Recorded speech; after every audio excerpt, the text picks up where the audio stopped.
We're a weekly gaming podcast where our mission is simple: to bring to light and discuss topics that have an impact on our gaming hobby, and at the same time, highlighting our diverse gamer community, also remaining dedicated to our origins.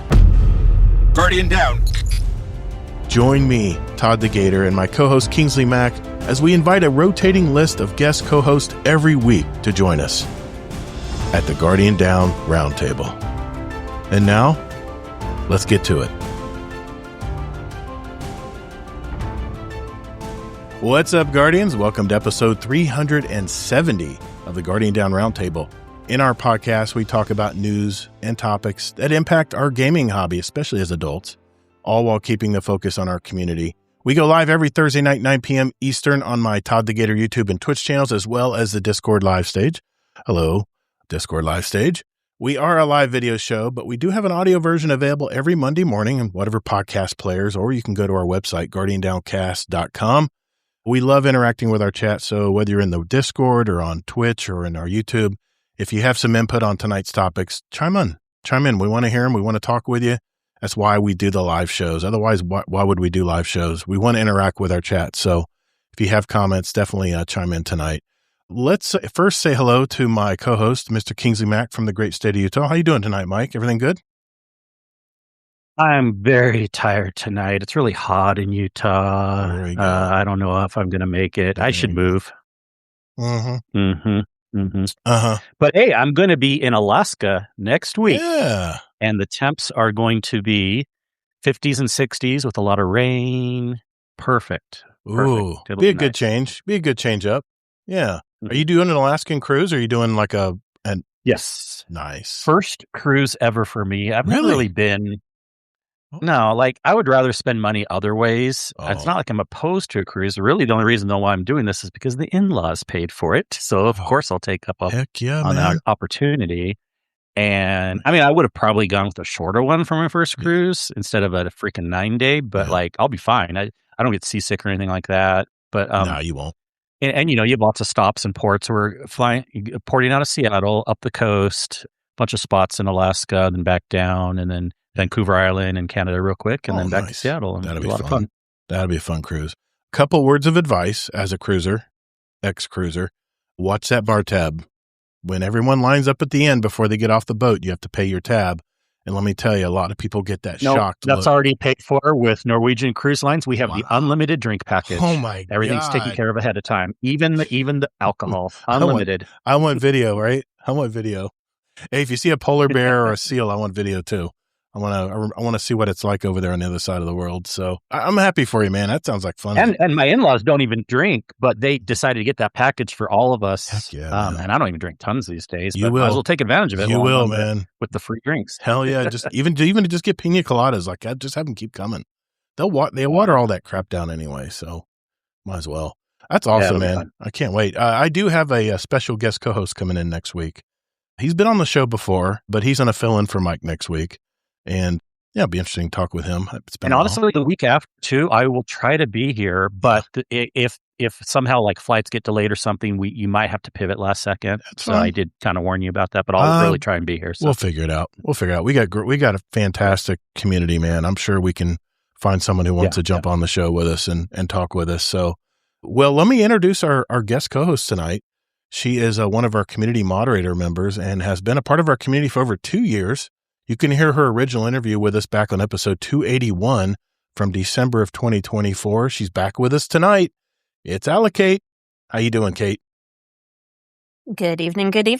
I'm doing great. Happy to be here. Thank you. And full disclosure, half of my fire team is on the show tonight. We raid every Saturday night. So this ought to be a chill show tonight. That'll be a lot of fun. So let us talk about what we have going on tonight's show. First, I've got some gaming news to mention before we get into our main topics this week. By the way, if you have an article or a topic or something you want us to talk about, there is a channel in our Discord called Gaming Articles for Roundtable channel, and just throw it in there. And I do keep an eye on those. I have an alert on that channel. So if there's something you want us to talk about, we love the ideas, and especially if it comes from our community, let's hear them. Well, next, Kingsley Mack will have a semi-review of the new Ghost Recon Wildlands for us this week. Alekate has some things to talk about as well. she'll chime in after that. And then for our topic of the week, I discussed the impending issues that the console market seems to be heading into, and some of the things I didn't realize when I was researching this topic deeper. I'll elaborate later in the show. After which point, we'll shift to our catch-up segment with everyone and share any highlights of our week and what we've been doing since last week's show. After which point, and at the end of the show, if time allows, we'll answer any questions or feedback from the community. It looks like we have some questions tonight to ask and answer from our community. But if you do have a voicemail or a email or some other way you want to talk to us and give us some feedback, just go to guardiandowncast.com. And if everyone's ready, let's roll. Hello, everyone. Elmer Fudd Games here. They say it's hip to be square, but really, it's hip to be Guardian Down Round. Round is the shape, not like square. It's a podcast. I hope you enjoy it. It's changed my life. It'll change yours too.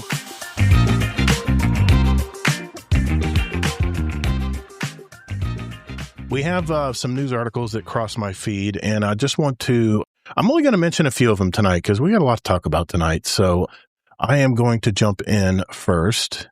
The first thing on the agenda this week is Christopher Barrett has been tweeting a lot this week, and I just wanted to share some of the things he's been talking about on Twitter recently, or X, if you call it that. The first thing he did say, and this was a tweet from earlier this week, August 16th, he was talking to a lot of his followers and a lot of the Destiny community about, behind the scenes in Destiny 2. And I quote him here.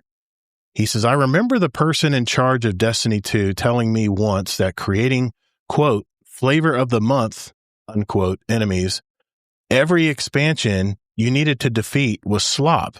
And we could create meaningful human stories like the MCU. I was like, this is a shooty video game. I think creating cool, evil bosses every season filled with new loot is exactly what players want. And people went back and forth with him on that. But he did say that, when he wasn't in charge that, people are already worried about slop and, just filling in games in Destiny 2 like they were on cruise control. The next thing he did tweet is he had a lot of Destiny enthusiasts talking with him this week. And he also mentioned that an Activision employee leaked that there was a Veil class of enemy mode for the game, but it was changed to what we saw as now the Witness. And the biggest bombshell that he dropped was that he says he pushed for no Destiny 2 originally. He just wanted a continual Destiny MMO, but at some point he definitely pushed for Destiny 3. And he said, I even worked on it for about 6 months on a Destiny 2 sequel. And then he got, of course, pulled over to Marathon. And then we all know went on from there. But I thought that was very interesting that it was already in the works to have a Destiny 3.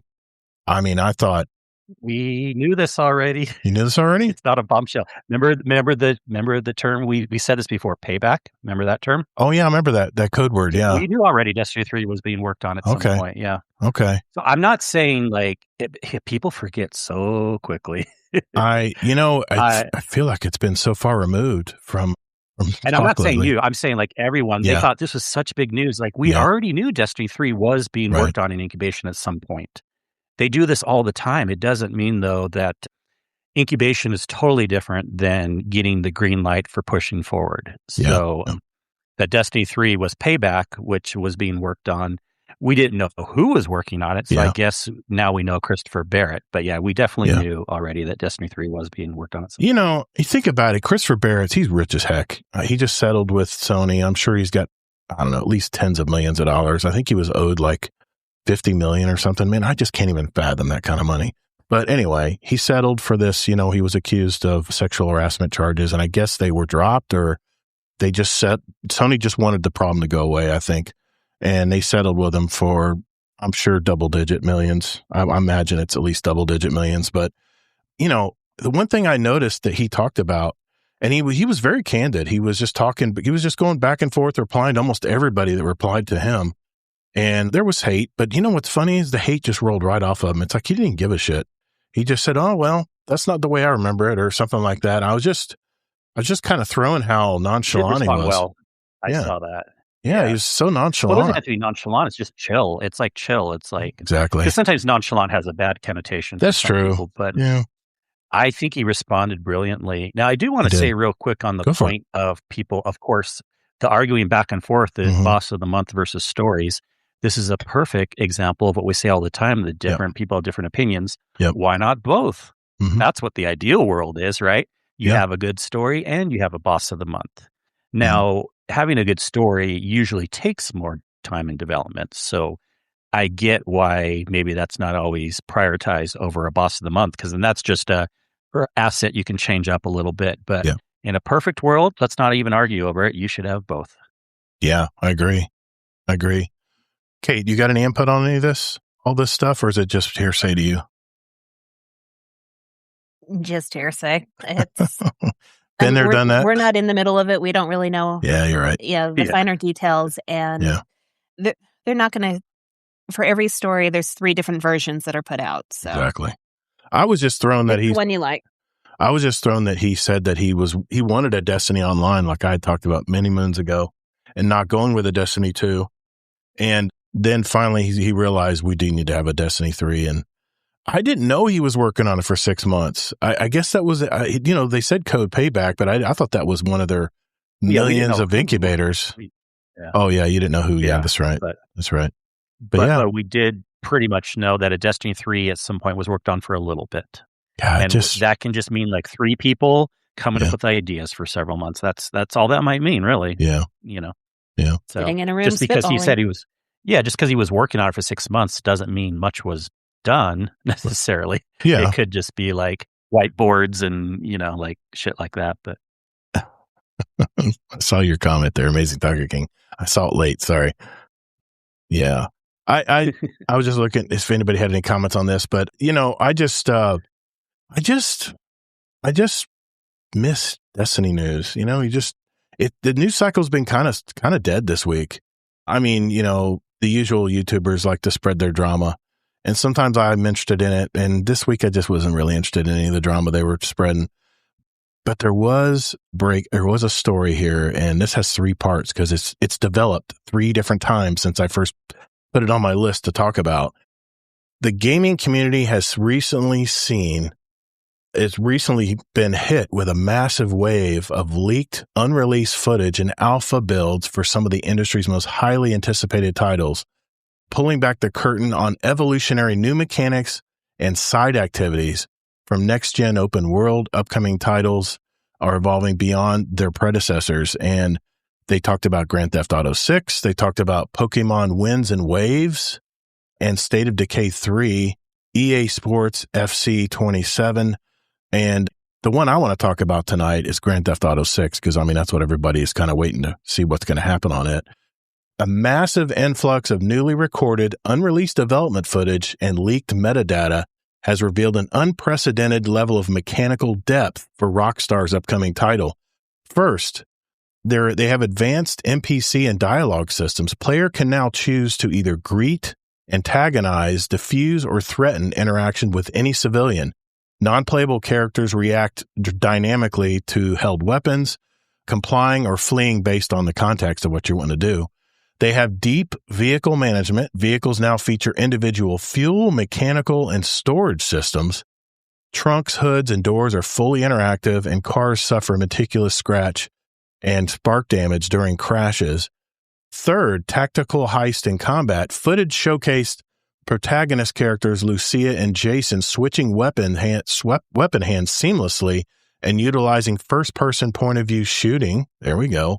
During dynamic bank and restaurant robberies. The next thing was enhanced law enforcement.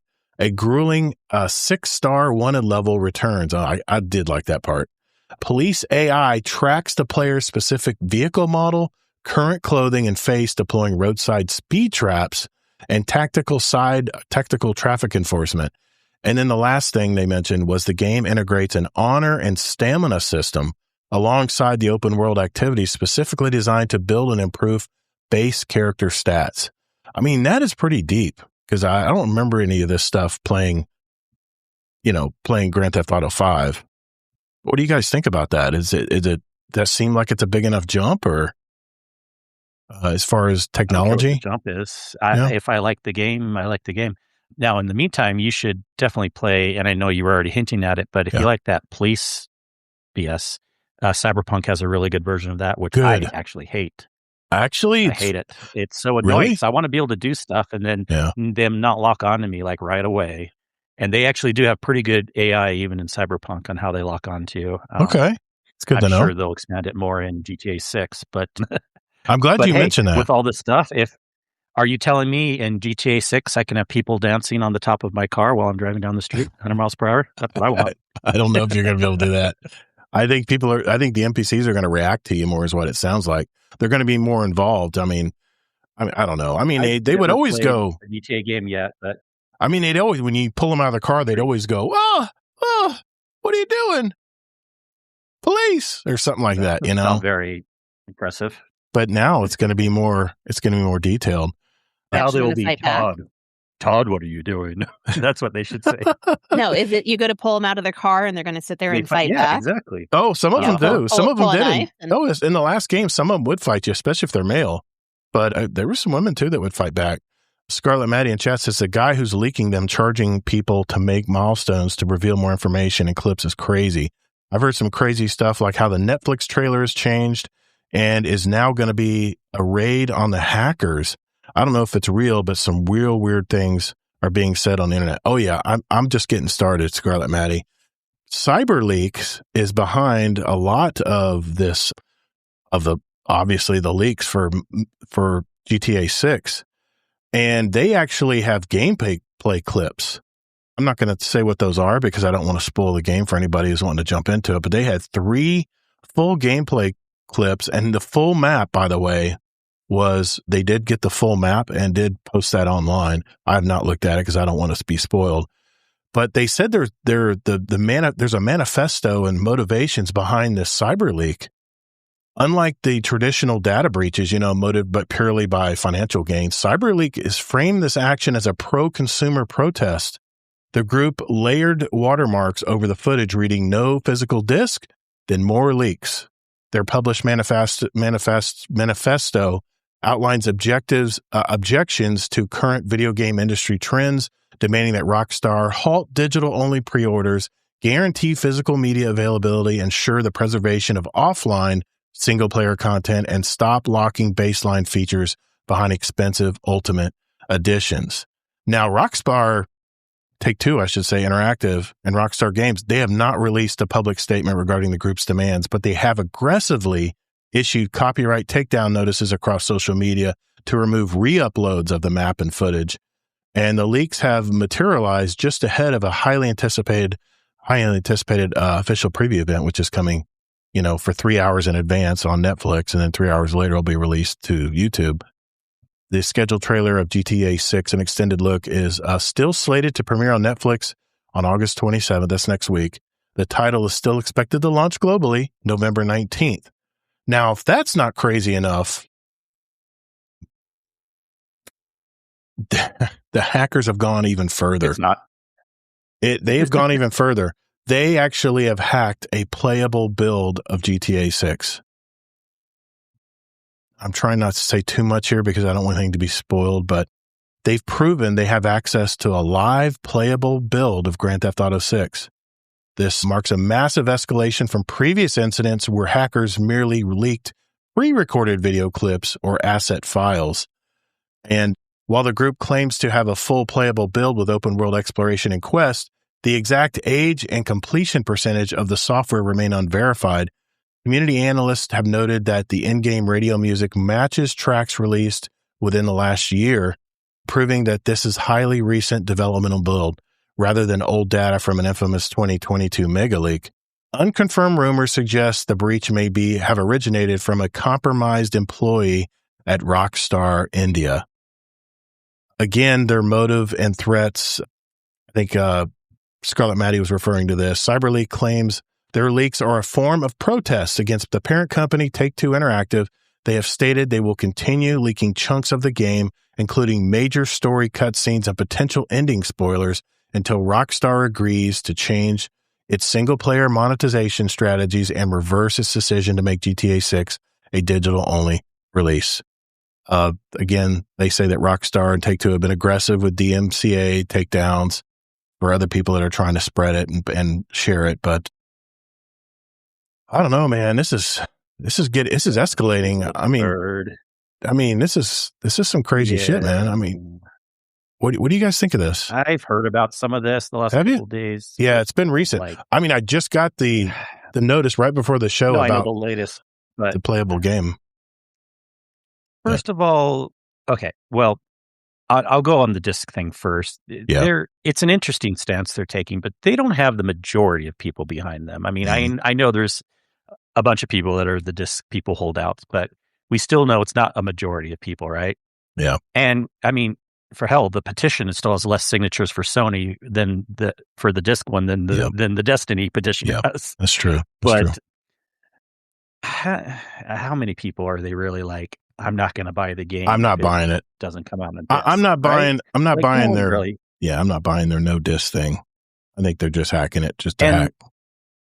I'm not usually ever a conspiracy theorist, but I almost wondering if this is somewhat of a marketing point. You think so? Also, we can't say for sure it was hacked. What if the person in India or whatever they claim it was from, what if they leaked the stuff and they're just saying hack so it won't somehow get traced back to him, you know? Yeah. So there's so many unknowns here, so many unknowns. I mean, I'm not saying it's a marketing scheme, but it's just this whole thing just seems dramatic to me, and I think it's a little too over the top. We'll see what happens. Okay. I mean, about it. What better ad campaign can you get without sinking the ad dollars into it? You're creating hype.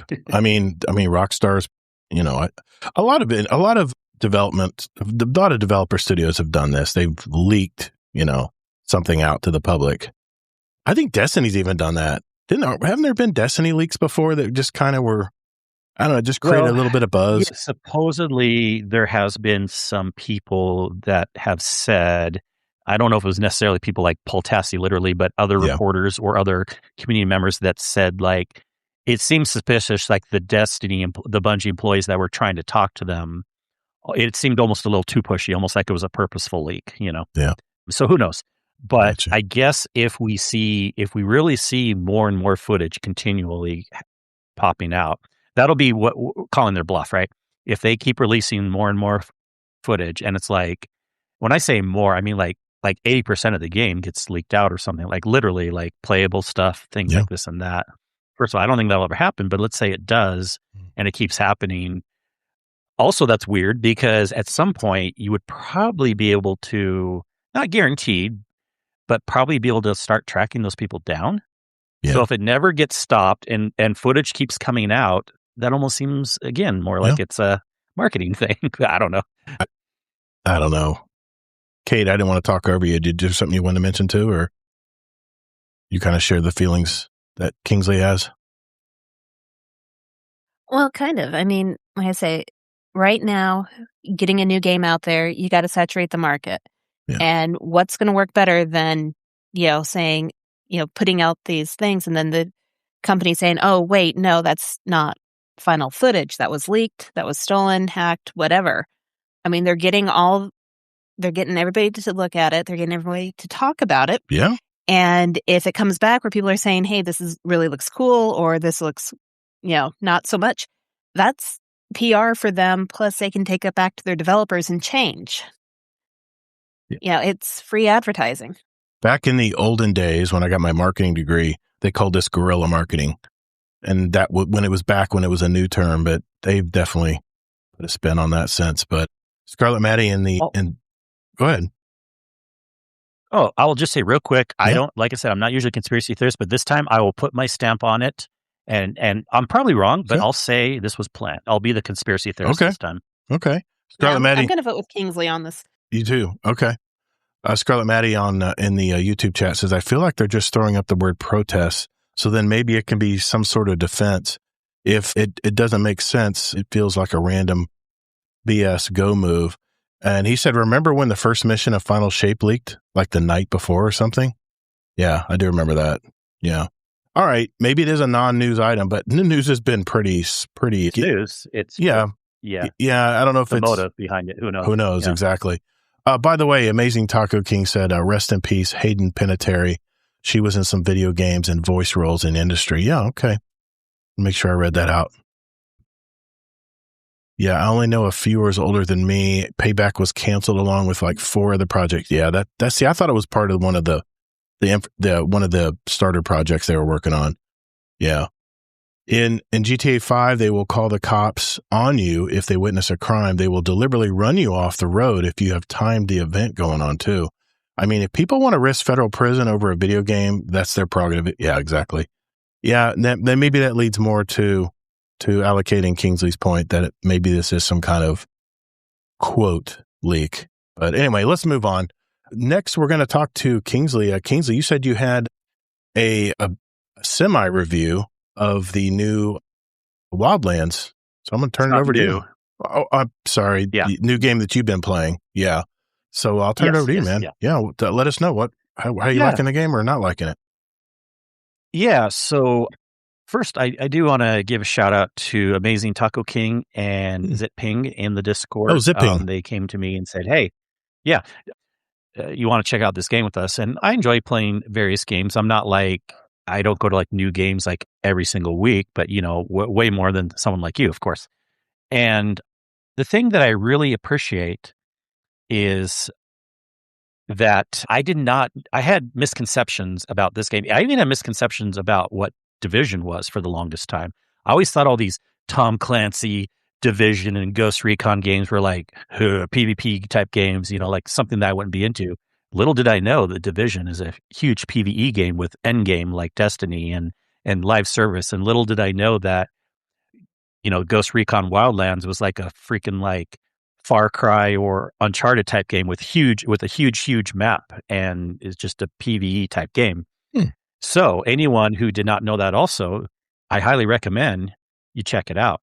Now, what's interesting, of course, about Ghost Recon Wildlands is, yes, it's very explorative, but it does focus on being a co-op game. But you can play by yourself and have bots with you. You have your team, or you can play with other people IRL, or you can just play with randos. It'll matchmake you. So super fun game, huge world going around. I only put a few hours into it last Sunday night. Yeah, but I was having a blast with them, and I was under the influence a little bit and just having fun going around, just throwing grenades and just goofing around and stuff. But it was fun. You're being sneaky at times, and then I'll get a little impatient and throw a grenade, or there's other times where I'm fairly good at sniping or even headshotting with the AR, but then I forgot to put the muzzle on, so it made the noise, and then all of a sudden the enemies found out about us. So, and then we're having fun just like driving cars off the side of the mountain and then having a helicopter crash because we don't know how to fly the helicopter. And it's just a really fun exploration type game too. You can play it how you want. You can just be like run and gun the whole time and shooting the enemies and here and that. But like, there's also fun. I'm just having fun. Like, there's like these fancy golf courses near the water, and then I see this island in the middle of the lake. I'm like, let's go over there, and then we go over there and we start exploring and see like there's a little fishing hut and people, but yeah, there were some bad guys there that was trying to take over, so we get them, and it's fun too because I know a lot of games are like this, but I'm not used to this type of game where it's like the shared pickup loot. So if someone goes to a chest, not everyone has to. It just goes into everyone's stuff. If one person goes, it picks up for everyone. Right. So you can kind of divide and conquer. You can have one person looking for chests in the buildings. You can have another person killing the main guy. It's a lot of fun. And I wanted to give a shout out to them, and glad I started playing another game. Have you known much about this game? I guess it first came out in 2017. And the reason why we're playing it now is because it just got a revamp, a 4K 60 FPS update. So that's why people are hopping back into it, and then like a new quest got added on. But did you know much about it? The game? No, I didn't. Dude, it's been a long time since I played a Ghost Recon game. I mean, a long time. I kind of fell off that boat a long time ago. All the iterations since, but I'm trying to remember the last one I played. I mean, it was fun, and it was, if I remember correctly, it was mostly PvE back when I played it. Most of the AI enemies were pretty good too. I heard this. You talk about being impatient, and Amazing Taco King said he is grenade happy, Todd. Yeah. We would be infiltrating a base. Next thing I know is a boom grenade goes off and the enemies are swarming us.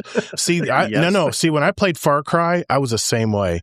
I was getting impatient having to sneak around the camp to get to this position to click this on or whatever. And eventually I just rush in there with my automatic weapon and then realized I didn't have enough bullets and then I was dead.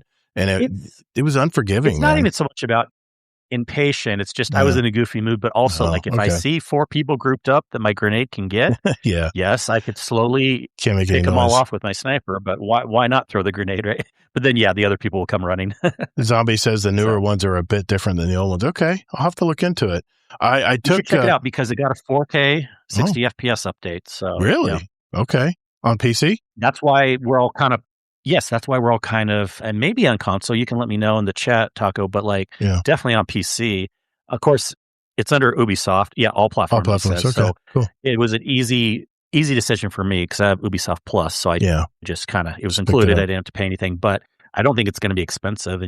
And boy, I would love to play it with anyone else also. Just I want to explore it some more before I really decide. I mean, I'm not saying it's going to necessarily have the best end game or anything, but I'm sure having fun exploring. Kate, did you ever get into Ghost Recon games? I didn't. I say I've tried Far Cry, but I can't do the whole stealth play. So I get impatient. In any of that sort of thing, I stayed away from. Yeah, I mean, the graphics were fantastic, but damn, you had to be stealthy all the time or you just get overrun. And you know, it was a very realistic game. You had so many bullets and once they were gone, you had to go find more. And I was like, Jesus, a pain in the butt.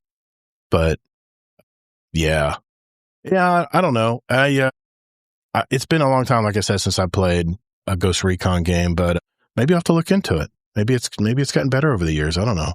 I did pick up that game that you recommended last week, Kate. What the heck was it called? It was a medieval game. So such memorable, huh? The Doom? No, it wasn't Doom. No, it was the other one. You mentioned it in the Discord, and it was on sale. I think it was even available maybe through my PlayStation Plus. And I went ahead and downloaded it and played the the prologue or whatever, the beginning part of it, and it looked pretty good. Fallen, something. Fallen. Yeah. Lords of the Fallen. Yeah. I mean, the graphics I looked at the trailers before I picked it up, and it looked really realistic. So it gives me a lot of Elden Ring vibes, kind of like.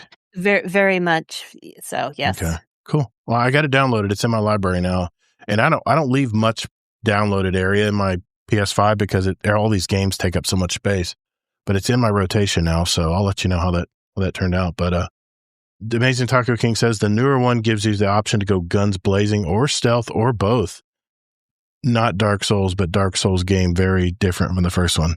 Okay, it's a Souls-like. Souls-like. Okay, you either learn or you die. It's getting your reps in, literally. Yeah. If you've never played Just Cause games, Kingsley, they're really fun like that. Yeah. Scarlet Maddie said that. I saw those. I think I might have played one once, or I was going to. And it did look interesting. Okay. I mean, there's tons of games out there, but it was helpful to have like a narrowed down, strong recommendation and an invite. So that's why I opted into it, and I've had a lot of fun so far. I've been a lot see more. How my schedule is going forward, but because I'm going to be going out of town, I think right. We'll talk Taco King. Maybe I could have a little bit of time this Sunday night, but definitely after my vacation, I'll hop in some more. Well, you were speaking of Cyberpunk, and Amazing Taco King said, "Hey, just let's find a night you can play, and I'll help you through it." And I'm actually going to fire up Cyberpunk this Friday night. It's good. It's so freaking good. I started out as a. Like it. I think I started out this time. I was a corpo last time. It started me in the city, but this time I decided I want to play as one of those rogue warriors or something, where you're like an adventurer. I can't remember what they called it, but it started in a totally different area. I was like, oh wow, this really is different. It's just not the same opening scene every time. But that was really good. Yeah, I'm gonna stream it this Friday night, Amazing Taco King. So you can, if you're in chat, you can help me out. Tell me where I need to go and if there's something I'm doing wrong, because getting back into these new games. Well, I'll be there too. Yeah, I'm going to definitely do it. So I got to. You have to at least get to the part where you start seeing Keanu Reeves, and then you'll like the game even more. If I have it on a Post-it note, it's going to be done. So this has got a Post-it note right there to remind me, so I don't forget. But I'm going to do something. How often do the Post-it notes get misplaced? There's only 3 Post-it notes at a time. My digital Post-it notes, they can get lost behind a window, but the ones that I have, the 3 that I have here on my Rodecaster Pro, these are ones that they're in front of center, and I'm going to be definitely front of mind. So, yeah. All right, let's take a quick break here, and we'll come back, and Kate has some things she wants to share right after this. Welcome to GDR, the Guardian Down Roundtable. I guess my map is wrong. I was told to go around this back alley, but I'm in this nice, clean, bright, distant future. I have no idea where I'm at. Maybe look at this door. Here we go. 3, 2, 1. You're listening to GDR.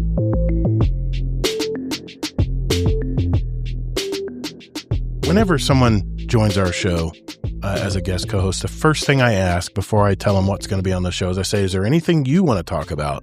Because, you're our guest co-host, and she says, yeah, there's a couple things I want to talk about. So, Kate, I'll turn it over to you. What do you want to talk about this week on the show? Well, no, the one thing I was kind of thinking of is I was listening to the last show with Kilvin where he was saying, how long do you give a game before you decide you like it? Well, I'm kind of one taking that a step farther. You buy a game, you play it, you decide you like it, but what keeps you going back to it? Right. Because all of us, like I say, I'm going to use Destiny as the example because it's the one game we have in common. We've done it all, played through it all, but we keep coming back. And, what is it about a game, in any game, not necessarily Destiny, but any game you have, where you sit down, it's like, okay, I have some time to game. What pulls you to one particular game over another? Yeah. Like I say, this last week, I went and jumped into Doom Dark Ages. I saw you playing that. I bought it months ago. Mm-hmm. I played it, had fun, stepped away from it, and just never got back to going in and finishing it. And I'm sitting here, I'm playing it, I'm enjoying it, and it's like, why do I not play this more often? What is it lacking that, some of these other games that I play have? And that's where I'm just kind of looking, I'm not going to say that it's, Destiny has the multiplayer aspect. The people are here. I love them. It's why it's, very much why I'm playing Destiny after 10 years. It's why I was in Warcraft for God knows how many years. But there's other games I play that I enjoy, that I get sucked into, that are single player. Mm-hmm. I'm just wondering your feedback. What is it that makes a game have that additional little pull that takes you to it? Yeah, and Doom's the kind of game where you could just jump in, slaughter, and then save point and jump out. It's kind of nice how that works. I've got Doom. I don't know if I have Dark Ages. I have the one that was before that one on PC. My son was trying to get me into Doom, and I just, it was okay. I mean, the graphics, it's like high octane shooting. It's like you're just reacting the whole time when you're playing the game. But Kingsley, you want to answer this one first? You want me to? You can go first right. Unless you don't have an answer. I got an answer. Pass it off to me first. I mean, a lot of people have listened to this show for years know that I like to work towards things when it comes to video games. And I the reason I go back to Arc Raiders is because they have projects. You collect stuff, you turn them in, and you're making this project in your little room, like underground in Toledo, in the wherever all the humans live.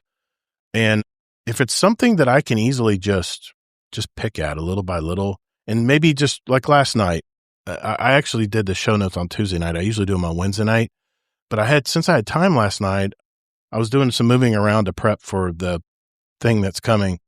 And I said, you know what? Let's jump on Arc Raiders for an hour. And I jumped on for an hour, and of course someone was trying to snipe me in Buried City off of one of the the big office towers out there. And I'm like, really? Dude, really? I think he was just bored. But I usually get in Care Bear lobbies. I usually get in Care Bear lobbies, so I don't usually have to worry about enemy players. It happens every time. Maybe one in 30 matches, I'll get, someone will either stream snipe me or someone will, see me. Like one time I worked at killing this leaper. I'm sitting there. I go run to it, and it's right near the hatch where I need to go. And apparently there was a guy sitting there at the hatch. And as I was looting the leaper, he shoots me in the back. I'm like, come on, dude. Really? That's so spineless, man. To shoot me in the back while I'm looting? Nope. It's allowed in the game. It's allowed, but it's just not looked kindly at. It's just stupid. But anyway, to answer your question, yeah, I feel like if a game, especially a single player game, I'd like to work towards stuff. That's why Destiny had me for so long, because I could work toward that season pass bar. I could work toward getting that title.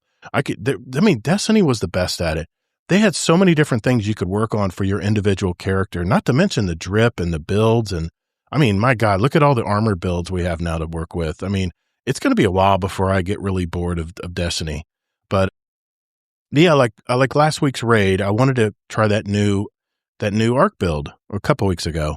So I said, okay, I looked it up. I saw Mactic's video on it, and I said, okay, so I need to have this kind of armor that has this secondary trait. So I went and did a ton of solo ops so I could, because it was dropping at that time, and did a bunch of solo ops to get that to drop. And at the same time, I was completing my weekly Vanguard orders bar. All my Vanguard orders, I was getting those done. And then at the same time, I was advancing the bar once I got those done. So I was always working towards something. And that's kind of what brings me back to a game. If I'm just going in there just to, like you did, Kingsley, go in there and just, have fun, have a few drinks and just chill out and stuff. That's great for entertainment. I love doing that on my social days that I want to game with some other people. But for the most part, what keeps me coming back to a certain game is me feeling like I'm working towards something bigger. And Destiny always had that for me. You love homework. I do. I kind of like, because I don't know what it is, but I'm mostly joking. No, but that's kind of I'm very routine oriented in my life. I have a route. I have a list of people I need to take care of. And I come home and my topic, I always have personality types, right? There's the routine and then there's the more random personality. And if my day does not go to plan, I get frustrated very easily. And like a flat tire or it rains and cuts my hours off the day, I get frustrated and it puts me in a funk. So I'm very routine oriented. I never was that way, but it just seems like life is less stressful when I know there's a routine. I'm not OCD or anything like that, but I can roll with the punches if I need to, but routine definitely calms me. So yeah, that's my answer, Kate, is why I come back to most single player video games. So what about you, Kingsley? Yeah. I'm sure it's totally different because you're a different person. Of course, there's a few different answers. I'll give the lesser answers first, and then I'll give the main answer that keeps me coming back. Yeah. But as far as the lesser answers, like, I only like doing the routine stuff if I'm with maybe like a group of people. So that's what would keep me coming back for the routine. It's not like I never do it. I've done bounty grinding solo before in Destiny, but it's generally a freaking slog. But hey, if we're working together in a raid to do some challenges, we're working together to grind strikes because we're looking for some armor piece, I would way rather do that in a group. So, but that's one thing that can keep me coming back to a game, is just on that particular point, since you mentioned it. Mm-hmm. And then another small thing that get me come back to games, single player games, if enough time passes, I'll come back to a game to replay it again, because then it's almost like I'm exploring it again. Enough time has passed. Like, yeah, it's familiar. I start to remember a lot of the things, but enough time has passed where I can get a new appreciation, and maybe I'll notice a different looking hill this time versus the time before. I know this sounds funny, but I'm just saying something quickly there. Mm-hmm. But that's another thing that can keep me coming back. But the main thing that keeps me coming back to a game is if they keep producing content. So it needs to be live service or DLCs, right? Right. And because the single player games, I might come back some, but I'm not going to keep coming back. And I've only played Cyberpunk 1.75 times now. I say that as a joke because I haven't completed it the second time all the way through yet, but I'm not going to keep coming back all the time. But if you have a game like Destiny or Division or Diablo or things that come out with DLCs fairly regularly, have seasonal updates, have stuff that's coming out, that's the biggest thing that gets me coming back to a game. It may sound like an easy answer, like a duh, but like, that's the main thing that gets me coming back to a game. The other things are just gravy. The Destiny's not live service anymore, but I'll still come back if there's raids and fun things to do with friends. And Cyberpunk, I'll come back from time to time also, but I really do like a game that keeps having more content, not things to grind for, but actual more content from time to time. I hear you. Yeah, I know that about you already, but I wanted to make sure you answered. But The Scarlet Maddie in the YouTube chat says the fun factor, it's like an imaginary meter for video games that's gauged on various things based on what the gamer personally likes or dislikes. And it's the reason they return or leave games. What do you think about that, Kate? Is that you, or what gets you coming back to a single player game? Honestly, it depends on the game. I say Portal. I love Portal. I love Portal 2, and those, Portal's very much, and just that whole series. And it's a single player game, but it's problem solving. It's puzzles. They keep coming out with different fan made expansions and so on. It's not necessarily the company anymore, but the fans. And I love going in and solving those puzzles. It's just the way my brain works. But then you have other games, the Borderlands or Doom. I go in and it's great fun to sit there and smash skulls, for lack of a different, any other way to put it. So it's very much, it's different based on the type of game. Nice. Yeah. And even we've had a lot of overlap, but even it can be a little different based on personalities, of course. And it always goes back to some games may not appeal to other people to keep coming back, and then other games will. It's like someone could be like, why do you keep replaying Super Mario Brothers? That's fun. I mean, everyone's different, right? Yeah. And going for that 100% collection. And it's like Diablo 4. I love the game, but I cannot play it on a weeknight because I will get so sucked into the story and what's going on that I'll look up and I will have lost, hours. And so much as I might like to play it, I know myself enough that no, I can't do that tonight. Amazing Taco King in Discord says, for me, it depends on the game. Older games give me that nostalgia, memberberry feeling. Story games give me the larger-than-life narrative that makes you feel like you've accomplished so much. RPGs for the ability to get lost and be alive in that world. And Deadpool 1 Merc says, for me, it's friends. Or if the game has fun mechanics, like I love Far Cry because you can do whatever. Division is about playing with friends and doing builds. Every game has different things for me. I don't find extraction shooters fun. I thought I would always say that, Deadpool, but I actually like that about the word, fuck it, everybody can just drink, Arc Raiders, because it gives you a 30-minute timer. It literally tells you have 30 minutes to get whatever or do whatever you want to do on this world, or you're going to die and lose all your shit. So I'm like, for me, it's perfect because it makes my game sessions no more than 30 minutes, which is great if you're trying to get an hour, just get an hour in one night.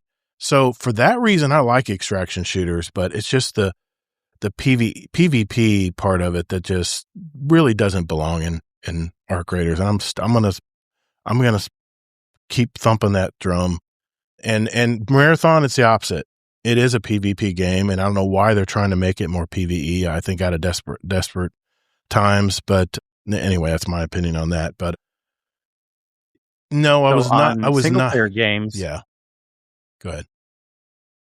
On single player games, RPG can help a lot if that's a game that you like. I mean, even Cyberpunk having some light RPG in it and stuff like that, because if you have a single player game like, I don't know, like some older Assassin's Creed or some other game that's not very much RPG at all, then you may, sure, a lot of these games try to add something called New Game Plus, right? Where they make it harder, but it's really just the same game over again. Just harder. I couldn't care less about that. But when I was playing like Outer Worlds 2 and Avowed and stuff like Cyberpunk, games that have some RPG elements in it, that will get me a little interested to come back sooner rather than normal, because then I know it can be slightly different each time. And I can make those decisions. I kind of am good at remembering too. Like, I remember last time I played it safe. This time I'm going to play it crazy, make the decision to kill the person right away and see what happens. That's what I do in PvP. I'd have different accounts where I'd play differently. I try different play styles, but I ended up really, honestly, I go back to my same play style where I was comfortable, but I get that. I get what you're talking about there. Yeah. Every extraction shooter has a time limit. Yeah. I like that part of it actually, Zombie, because it forces me to finish my game in 30 minutes. And sometimes I'll get everything I need. I'll be busting at the seams. And I'm like, I can't risk it. I've got like Bastion cores and I got all these real high valuable items that I can't stuff anymore in my safe pocket. So I've got to get the hell out of here. and I'll go find, a hatch. I don't trust the public transports. Way too many people. But I don't like timers, Scarlet KM. You're right, I don't. Normally I don't, but extraction shooters is my only exception there because of the fact that it regiments me to play that round in 30 minutes or less. So, and Scarlet Maddie in YouTube says, part of why I love Lego games is for me, it's a collectathon. So many things to mess with and knock off and sort of a checklist. Yeah, and I'm very much a checklist kind of guy. If I ever my honey-do list or my list I need to do on the weekend, it's always a checklist. It's always a checklist for me. So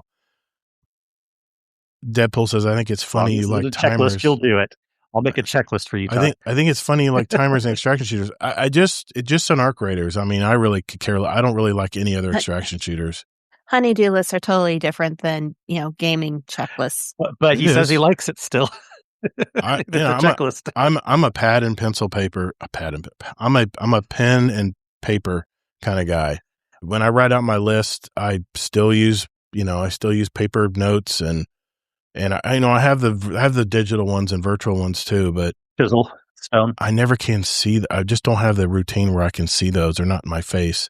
And with my monkey brain, it's got to be right in front of me to remember it sometimes. So anyway, it was a good topic, Kate. Thank you for bringing that up. I know our buddy from last week, our guest, Kilvin, was wanting to talk about that. And yeah, I thought that was a good addition to that topic. So thanks for bringing that up. All right. Our topic of the week is next. Hi, this is B. Leahy, and you're listening to the Guardian Down Roundtable.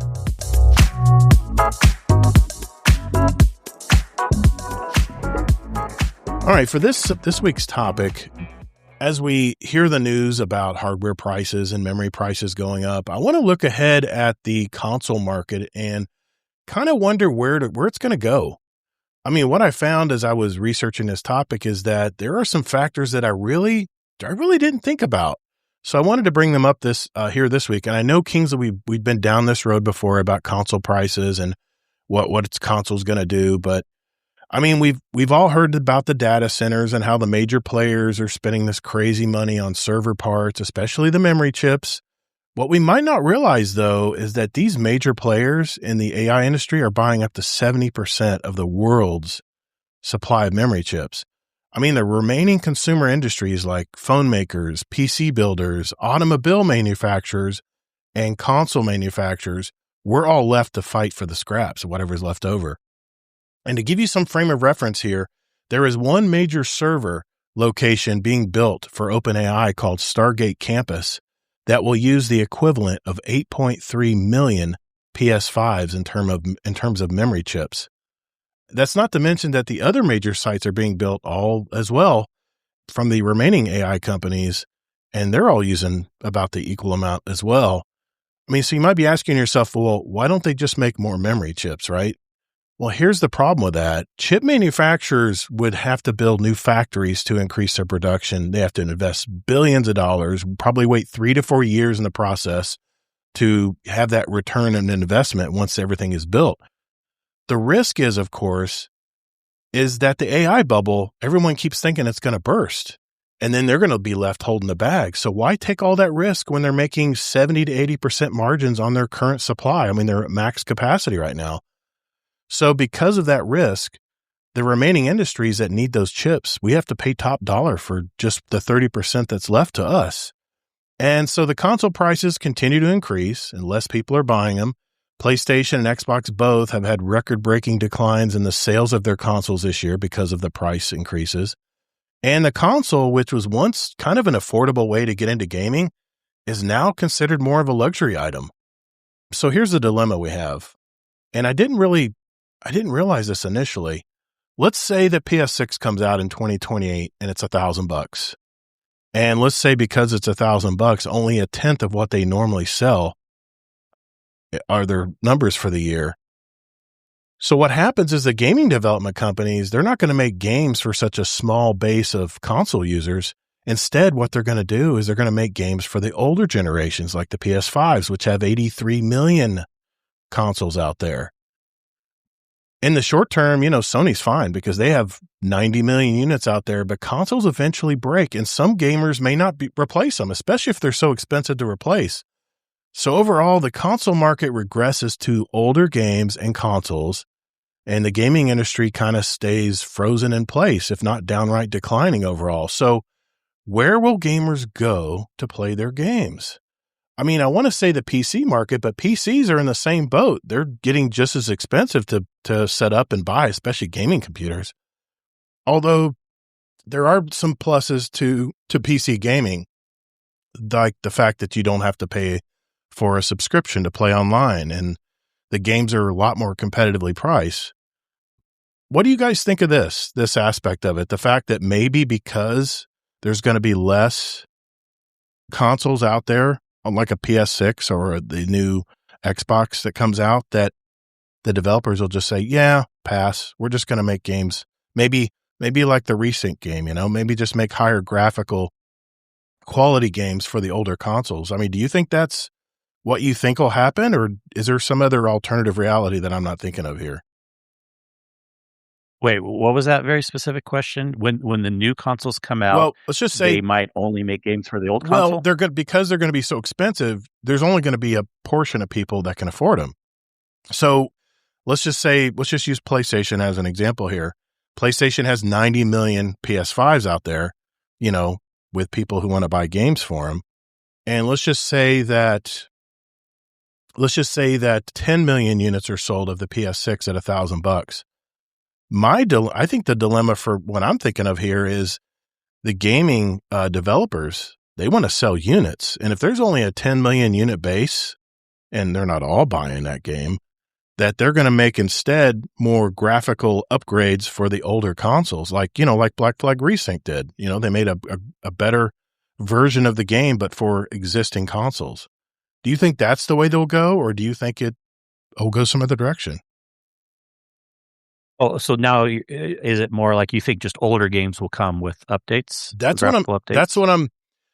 the part I didn't think about when I've been talking about the console market getting so out of price for everybody, is the fact that I think it might be 1983 all over again. It may be that video games are just, there's too many games. They're too expensive. No one can afford anything anymore. And the gaming industry just kind of implodes a little bit. I mean, any new games that come out aren't going to be optimized for the PlayStation 6. They're going to optimize them for the PlayStation 5 because that's where their audience is. But I see. Yeah, there's a couple. Yeah, definitely. Yeah, go ahead. And I was just going to say, my argument is PS5s don't last forever.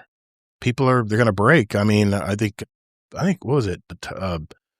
I think it was Zombie. It said his liquid metal had to be replaced or something for his cooling, one of his consoles or something. I don't know what the hell he's talking about, but I guess they're using that more and more on consoles for in the new tech and consoles. But where do you think this would be going? Do you think it's going that direction? Yeah, or do there's you a think lot of questions there.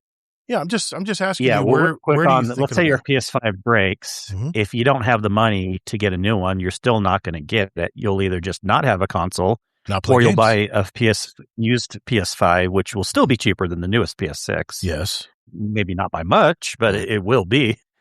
That's a declining market. There's only going to be so many PS5s secondhand. No, I was just answering that question first. Well, of course. Look, there's a lot of factors here. We already kind of knew this a little bit because I've already said we're going to be getting less games going forward. And the games we will get, there will be a higher majority of remakes. Not just because of the reason you said, but of course the reason you said also. This has already happened a little bit when the new consoles came out, but it'll be a mixture of everything. It'll be a mixture of not everyone can, and not as many people can afford the new consoles as ever it was even in the past. And yeah, the older market too. Older market people, it's not like we don't want a brand new game. We certainly do, but we're more likely maybe to go for the remake game than the younger market. So it'll be a safe bet to just let's bring the game back and have better graphics or whatever. I mean, now, it's not always true that, and the last thing I'll say is that it's not always true that developing for a PS6 will necessarily be tons of work. They usually, it is more work, but they usually try to have something in place where it's like, I know Apple and Microsoft does this, but like on the new hardware, they're usually like, you code it the same, but we'll take the work of making the better graphics behind the scenes. So we can't say for sure that it's going to be a lot more work developing for a PS6. But even if we find out that it's not a lot of work developing for a PS6, I think all the other things I said and you said still stand true. That there will be less games or less variety, and it's all circular. It's not just because of the hardware. It's because of it's just the way everything's been going with the economy. It's like games have gotten more expensive, and the hardware components have gotten more expensive, and then the hardware gets more expensive. People can't buy the hardware. People are seeing less games because people don't have the hardware. It's all a big loop. Yeah. That's why Interconnected. I've always thought since I was young that computers should be almost like a commodity, at least for some people, right? I'm not saying like game systems have to be a commodity, but at least computers should, right? And it would be nice if lower end game systems could be a commodity too. And we've been that way through a majority of the 2000s. Yes, there's still, when you're young, you can't afford getting the PS3 or whatever, right? But if you think about it, not too long ago, even like 5 years or more or less, or I don't know, right around there, we were getting really nice PCs for like $600 to $800. Yes, it sounds like a lot, but that's kind of a commodity price for what it was. Right. And really nice consoles for $300, $400. It's like, I'm a little worried. I mean, I'm worried. Well, yeah, go ahead, Kate. I was going to ask you next what you thought. I was going to say, and with fewer titles being sold because people don't have the systems for them, those titles are going to have a higher price point of their own, which is going to, further make things worse because people can't buy that new game unless they can afford, that higher game price, which means, the higher system. So you're going to have a real gap in gamers between those that have the disposable income to go and throw at that and the people that don't. Exactly. Big divide. It'll become a more wealthy person hobby. Yeah. Yep. I mean, let's face it, most of us empty nesters, if we want to buy the console, we're going to buy the console or the computer or whatever it is. But for a majority of gamers out there, $100 game is a big expense. I mean, that's a lot of money to them. I remember those days, when I was just starting out. It's tough. And then you add kids to the equation. There's no way. There's still plenty of cheap games out there, or else you'll get people coming after you. Trust me, there's tons of those friend slop $10 games. There is. And there still will be. Mm-hmm. But I think at the point maybe you were trying to make too, or at least what I'm also trying to say is like the fancy games, that's where we're going to be having more and more of a problem going forward. Yeah. Yeah. The AAA games. Yeah. The GTA, then you have games like Skyrim that have 6 different editions that come out every 6 months. Did you hear about the Fallout? That was they had a collectible. It was $426 for the Fallout. And you can go to like these online toy, figurine sites and get them for much less. But yeah, I mean, it is a hobby for me, but I'll be honest, compared to a lot of my hobbies that I had, like racing and paintball and scuba diving and all that, it's for me, it's a very reasonable expense as far as the hobby. But like I said, for a lot of people out there, and add to that, the economy is just getting brutal. It's just getting worse and worse. I agree. I think there will be more of a separation. So on that thought, if you were Sony and Xbox right now, what would you do?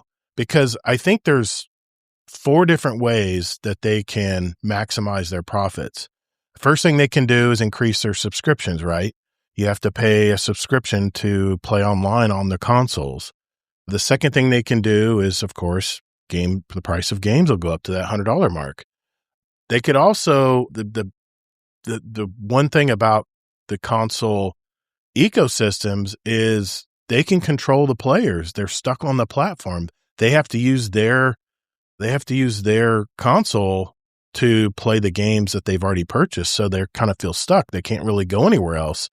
I mean, Sony's already made moves by eliminating the physical game. So that eliminates the secondhand market. And it just is going to force, instead of sharing or letting someone borrow your game, then they're going to have to literally just go buy the game. No more borrowing of disc or finding a better deal with a used game somewhere. So, and then the fourth thing they can do is what they've already been doing, and that's cost cutting. Xbox has already cut 20% of its workforce. They got rid of or divested 5 studios. And we know what Sony's been doing lately, laying off Bungie employees, basically abandoning Destiny 2. It's just crazy. But here's another thing too that I didn't think about is this may force gamers to literally play on the cloud. And I have no interest in playing on the cloud, because here's the thing about the cloud. Not only do they control where you play, but they can actually limit the time you play on the cloud systems. GeForce Now has already put limits of like 100 hours on some of their customers out there. It's not everybody, but certain customers have like 100 hours of playtime, and then they have to pay more if they want to play more hours. We're just losing more and more of control of how we want to play our hobby, how we want to play our games. And another thing that I didn't think about is this may drive more people to mobile games. I mean, mobile games already are kind of like what you said, Kingsley. They're kind of the slop friend games, you know. They're No, I didn't say that. okay. I did not say that at all. But mobile games, there's a lot of good mobile games. There are some good ones. The slot friend games are on PC. That's what I was talking about, on the PC games. The independent games. Yeah. Gotcha. Yeah. But it, you know, I think Assassin's Creed tried to do a mobile game, or I think Division tried to do a mobile game, and they didn't sell real well. So maybe this will push more people to play on their phones. And I don't know, who knows what the technology of phones will be. That's not something the console makers want to happen. So that's not a good option for them. They don't, but I'm just saying these are all the different possibilities that I could see the console market turning into in the future. Oh, but your question was, what can the console makers do? Well, I mean, there's 4 levers that I think they can pull there, and I just mentioned them. Increase the subscriptions, make the price of games more expensive, keep them stuck on your platform where you can't, you know, borrow or sell or buy secondhand games for the platform, and then the cost cutting, which has already been happening. Yeah, and none of those are good. No, none of those are good. Not good. So it's kind of like a rhetorical question in my mind. It's like, what can they do? Nothing great. None of those are good options. That's exactly what I'm saying. I'm saying you guys need to agree with me. All of you need to just say, yes, I agree, and move on. They're in a hard spot too. Look, I'm not saying, oh, poor corporation has billions of dollars, but it is true that there's nothing really great they can do.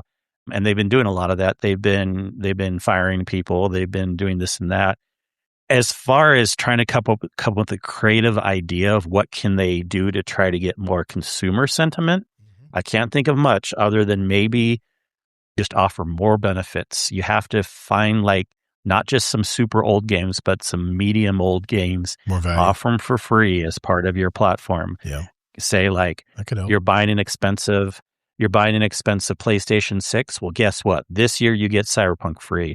6 months you're going to get this free. So, you know, that's all I can really think of. Well, no, Xbox has gotten, and they haven't done it yet, but they say they're going to do it, is bring back Xbox 360 games to be compatible with the new console. So that's another thing they can do too, is where you can bring your library forward. Well, yeah. But that's not helping. But that's not if you already own those. I mean, I'm thinking of like extra benefits if you're buying a new expensive console. And they've already had that a little bit in the past. Like there's a little buy the Nintendos at Costco or things like that. They give you a free game, right, with it. Yeah. But they need to up that huge, like give you 2 or 3 free games. They need to come up with creative things that would get more people. Because if people are having cost issues, cloud gaming isn't the answer either, because they're not going to want to pay a $30 a month subscription for very limited access, like you said. So yeah, there's not a lot of good options. And the only thing I can think of is just the people that can't really afford it, trick them into putting it on their credit card and give them 5 free games or something. You know? Well, another thing to consider. Go ahead, King. Go ahead, Kate. I was going to say the problem with subscription games is some of those subscriptions, if you cancel it for whatever reason, you don't have the money this month, you lose access to all those games. You never actually own them. Then it's literally just like the cloud. When you stop paying, you can't access their servers anymore.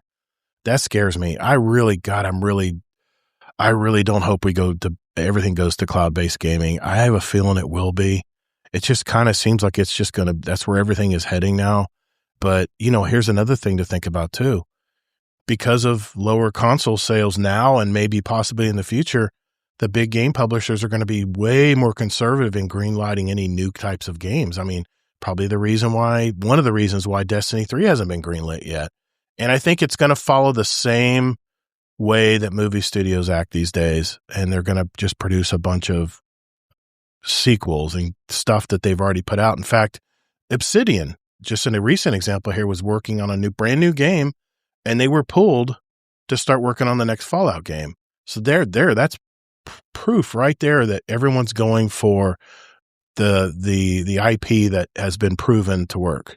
Instead of, I would have loved to seen what Obsidian's new game was going to be, but now it's canceled. Now they're just making another Fallout game.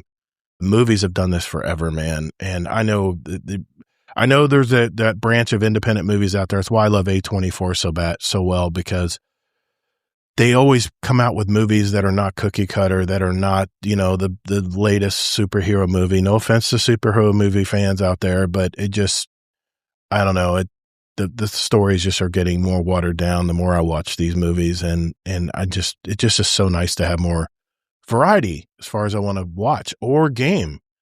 Another thing is, as gaming consoles sales go down and the demand for consoles goes down as well, I think there's going to be a point where console market is not even a viable business market anymore. I think that can very much be the thing too, where there's no more consoles in the future, that it'll be either cloud-based gaming through the branded Xbox or through branded PlayStation, but there won't be consoles anymore because it's not worth the market's just not there anymore to do it. But I don't know. They're going to try to do, and Microsoft did this actually a little bit, if anyone remembers when the Series X and Series S first came out, but not a lot of people jumped on it and they kind of removed the program quickly. But I guarantee you when the new ones are coming out, they'll have like a probably won't be as low as 40, but probably like a 50 to 60 a month thing where you're financing the console, you're paying for it over time, and it includes the Xbox Game Pass or the Sony PS Plus. And that's the main way they're going to, sure, there's going to be people that can buy it, and then it'll be the $1,000 price if you just want to buy it. But that's probably going to be what they're pushing for. It's kind of like that $50, $60 a month thing, maybe 40, but yeah, it's kind of what I'm predicting. A few more points I wanted to mention here before we get off this topic. I think, they did a survey, and there's a statistic out there that PC gamers are playing older games, like 6 years or older, for a majority of them going back and playing those older games. And majority? Beg pardon? 6 years or older. Yeah. Majority? Yeah. Well, they're that more and more. Okay. I'd love to see the stats on that. Yeah. It was very broad. They said that more and more PC gamers are playing older games, 6 years or older. So I don't have a hard, fast statistic there, but it seems like that is gaining traction, that more and more players are going back to the older games that maybe they didn't play in earlier times in their life. I don't know. Another thing too is, and kind of my take on all this, I think we're going to have several years of this inflated pricing from the AI bubble or whatever you want to call it. I think this is a good opportunity for independent studios out there. In fact, Chris Barrett even mentioned this on that tweet storm he had, that he is interested in looking at an independent creator and putting some money towards an independent creator out there that wants to make a new type of game. And I think that might be the trend going forward. I think we're going to see a lot more independent. Everyone goes to Clair Obscura, but look how beautiful a game that was for such a very small studio, a fairly small studio, but it wasn't a AAA game. And I don't even think Arc Raiders is. I think that's a AA game. I don't think they're a AAA game. Here's the thing, though. You got to think about independent studios are going to have just as hard of a time, if not a harder time, with costs going forward. Well, just because you're independent doesn't mean you can make a game super easy. So I understand. I think there's two factors that I think are going to make independent games more viable. And I know we talked about it last week. AI is going to make certain forms of game But they have to creation. pay for that too. They It's do. expensive. They do. It's But expensive to do the AI. it's probably not more expensive than having 200 people in a studio. And the second thing I think is going to happen is you're going to get, and I've said this in several shows, you're going to have much more dense, smaller creative teams that actually come up with the lore and story of the game or the ideas, and then either subcontract it out or use AI to make games in the future. But so the independent studios already didn't have the 200 people, so you can't use that as the comparison. But I'm telling you, man, they have higher costs now too. So in some ways, you see the story when costs go up. I'm not saying there isn't the people that can't do it, but sometimes the small people get pushed out before the big companies get pushed out when costs go up. Right. I'm just saying it's something to consider. You know? Yeah. It just depends what game you're looking at, what studio, what their situation is. And then lastly, the last point I wanted to make, piracy.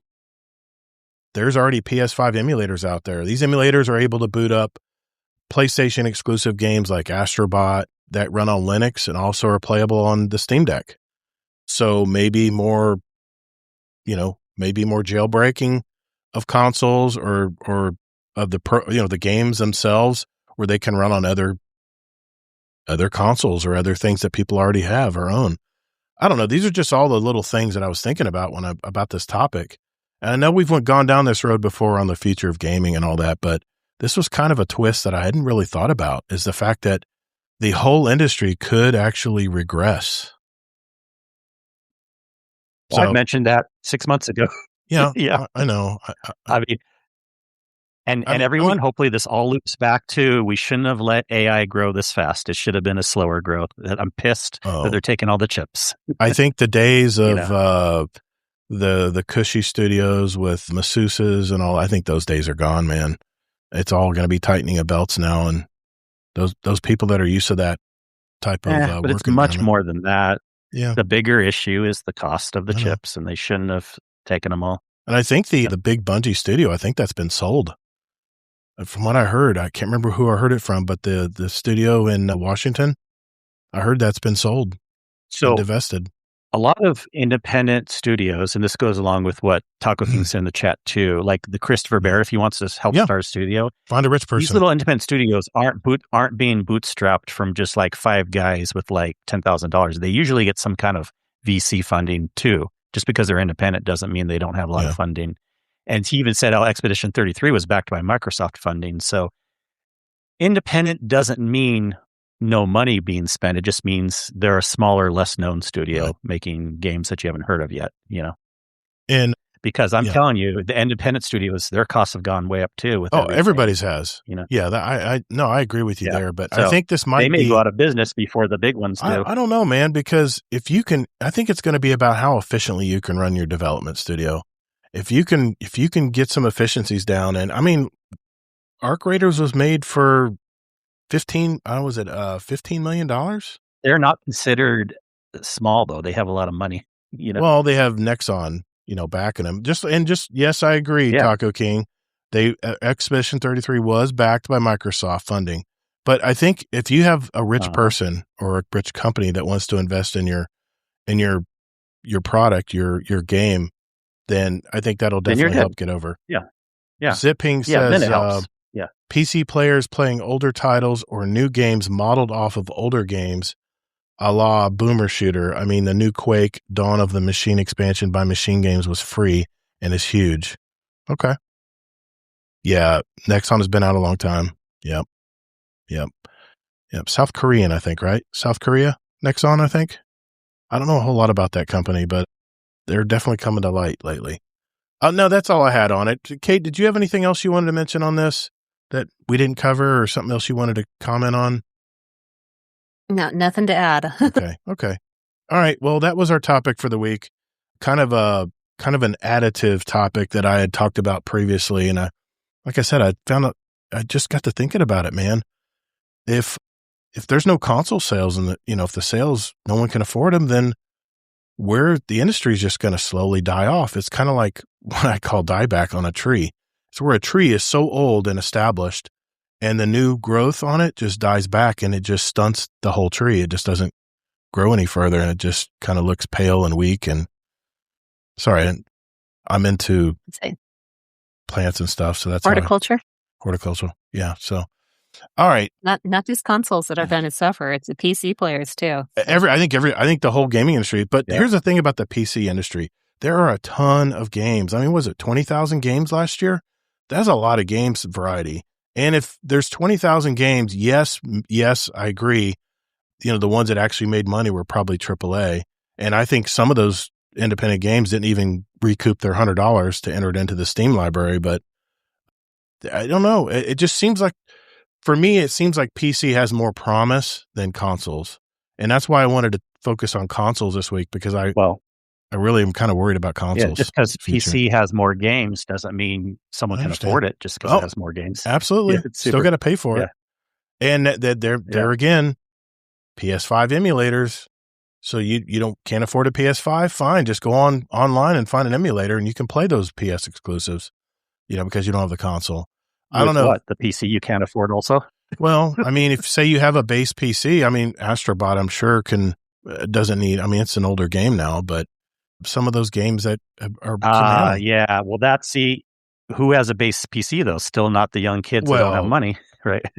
Base is definitely a relative term, but. And the kids have that base PC. They don't want to play the older games. They're wanting to play the AAA games that their friends are. Yeah. Okay.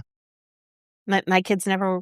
Yeah, they always look at I the was games telling that are you coming out. These are what I want, not the ones that their system could handle. Yeah. Like my daughter and friends, they want to have a console, they want to have a PC, but they can't afford it. They want to play the new hot games, but yeah. Oh, Amazing Taco King, of course, he knows who Nexon is.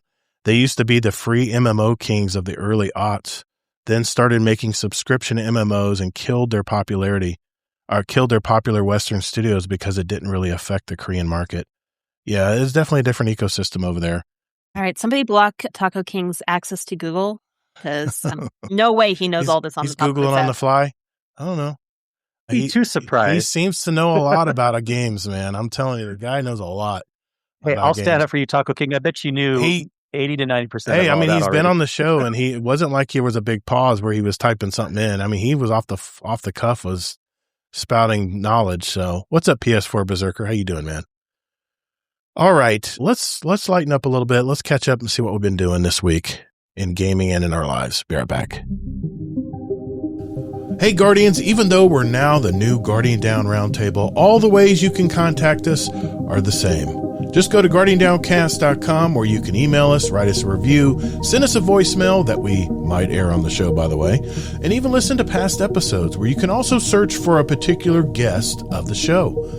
I use this every week to find past episodes that our guest roundtablers are from, so you can go back and hear them and hear their story. guardiandowncast.com. All right, boys and girls, it is that time of our week where we catch up, see what everybody's been doing in their lives in gaming and watching stuff or whatever it may be doing. I'll start with you, Kate, since you're our guest host tonight. What have you been doing since we talked to you last? Oh, gee. Well, obviously this last week, you've seen me. I've been trying to hit up some of that backlog in my games that I have here. Jump into some of the games that I've started, haven't gotten very far on. And rather than investing in something new, going back to what I have and trying to play it. Outside of the gaming, like I say, my kid and I were doing a Marvel binge. So we watched all the Iron Man films. We've watched all the Thor films, even Love and Thunder. And you watch them in order? Are you watching them in order? We're watching them in the order that they came out within the series. Okay. So it's like Iron Man 1, 2, 3. And then we jumped over to Thor 1, 2, 3. Okay. So not the chronological order of the overall Marvel universe, but so we are catching up.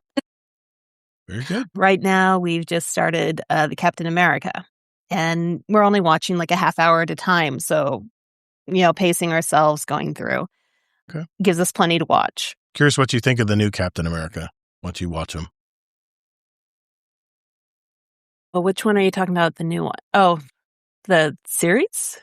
No, the movies. How Captain America's changed hands. Okay, I've seen. I'm trying to remember just how No, far I'm I've saying watched once you on get to that. that, you might not have seen them yet, but once you get to it, yeah. I'm curious what you think about how they've changed Captain America. Yeah. I know there was the Winter Soldier series that was there on Netflix for a while that kind of introduced the one official Captain America, but he fell and needed to. Yeah. Okay. What else have you been up to? I say only other real thing going on in my life is, I've been getting out, being more active. Yeah. So you got to start somewhere, right? What? Getting off your ass and walking for 20 minutes a day is better than not. Yeah, I agree with you there. I've been doing a lot more walking, more active stuff. Well, so what do you do in Idaho? How do you have what do you do for a good time in Idaho? Are you saying Idaho is boring? It No, almost sounded like that. Kind of. I'm just asking. I mean, is there a place you like to go in town, or is there, is it movie theaters, or, I've never been to Idaho. Well, I mean, They we just have eat our movie potatoes all theaters. day. That's all they do. We have our movie theaters. All right. Where I'm at, there's a lot of trails where people will sit there and go mountain biking. Wintertime, we got the ski resorts. Okay. It just kind of depends on what people do. Yeah, potatoes everywhere you can see there, Taco King. Now is everyone knows that's all people do in Idaho is they just eat potatoes. You guys are in that zone where I my mind freezes a little bit. Is Idaho and Utah in the same time zone? Yes. Okay. Yes, it's Okay. the hat of Utah. Most of Idaho. Okay, I was making sure. Geography's hard. I say I'm north of him. Okay. And most of Idaho is in the same time zone. You get up into the very tip top, and you can pop into some different time zones up there. Okay. Yeah, they get a little bit closer to the West Coast, Pacific Coast time. That's right. It does jog over. That's right. Yeah. Yep. Coeur d'Alene at the very top. So it's weird. in Pacific time. So weird how they draw those lines. Yeah. Awesome. Well, and I know there's parts of, supposedly where they don't recognize the whole time change. It's just easier for them to keep the same time because they're just right there on the border. Too confusing. Yeah. I've been to a lot of states in America, and Idaho's not one I've been in. I was just curious. I was honestly just curious what Idaho's like. So, yeah. Yeah, let's say what you do for fun really kind of varies. I mean, if you want to go out to the bars, you got the bars. If you want to go camping, you have the mountain bikes, you have the trail bikes. If you like the motorized, skiing, summer, winter, we got it. Yeah, and I used to have a buddy I used to game with called Wyoming Cowboy, and he said there is not much to do in Wyoming. And apparently the winds like to blow a lot. Apparently the winds like 30, 40 mile an hour, or 30 to 40 mile an hour, like all the time. I don't know if I could deal with that. I don't know. You get used to it. I guess it beats still 0 miles an hour and sitting in humidity in the swamp down in Florida. But yeah, I work for a sign company here in town, and that's the whole thing is people will come and they'll want to order a banner and okay, how much life are we going to get out of this? Because the wind's going to beat it to hell. I love it. You're going to get somewhere between a week and a year, depending on, the weather.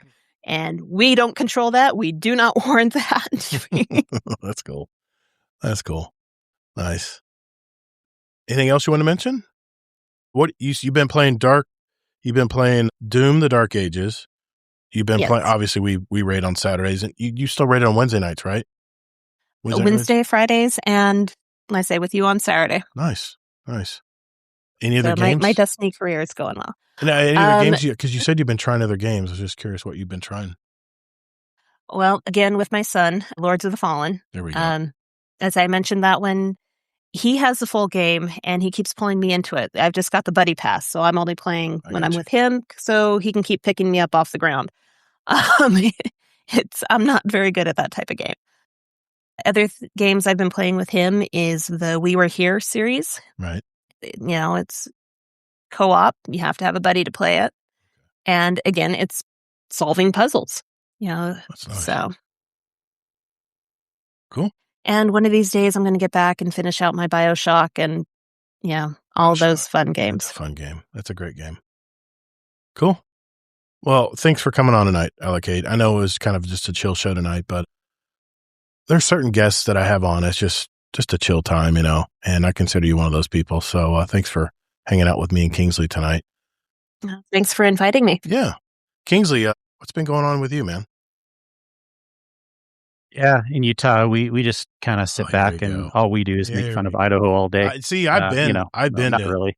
Utah drivers can't drive, so you stay where you're at, stay out of Idaho. No, I visited Kingsley in his town, and that's a beautiful town, man. They got everything there. They even got the burger place that we don't have, the In-N-Out. Yeah, I ordered off the secret menu. It was pretty cool. Yeah, I do love that. You go to another state, and that's what you remember. Idaho has that now. The ski resorts. Idaho has that now too, Todd.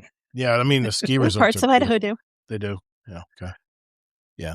But we just don't eat potatoes all day. That's the only difference. But Hey, I'm not belittling. My first job, I actually worked for a fruit ranch. That's what we did. Is we sold the locally grown produce. It's really a thing, Todd. In Idaho, there's people will get time off for like the potato harvest and stuff, and it's like such a big thing there. Oh my god! The farm kids, hell yeah, really? Yeah. Okay. That's the whole thing. Is depending on the time of year, you'll have kids that will miss a week of school because they're helping with harvest, and then you get around to hunting season, and you'll have kids that are missing school because they're going hunting with their family. Dads. Yeah. Yeah. Makes sense. Yeah. Everyone knows Idaho potatoes, and honestly, In-N-Out's always gotten them. Even when they were only in Southern California, they got their potatoes from Idaho, and nice. And of course, Ora-Ida is up there on the Oregon and Idaho border. The famous Ora-Ida potatoes and everything, and so it's a big thing up there. So my childhood is everybody's Ora-Ida. aware of it. That's just a different world, man. It's just a different world than I'm used to. Everything is so commercialized. It's another place in the States. Yeah. I want to visit one day. Come on out and visit. Honestly, no, I do. I do want to visit one day. I want to visit Wyoming too. I want to pester, Wyoming's boring. Wyoming cowboy? No, not Wyoming cowboy. I know. Fudd. Elmer Fudd lives there now. So I want to come and bug him one time. He's awesome. But in general, I think Wyoming's boring. But sorry, no, he lives in a unless you're in the part that has Yellowstone Park. I mean, if you love nature, Yellowstone Park is beautiful. Yeah.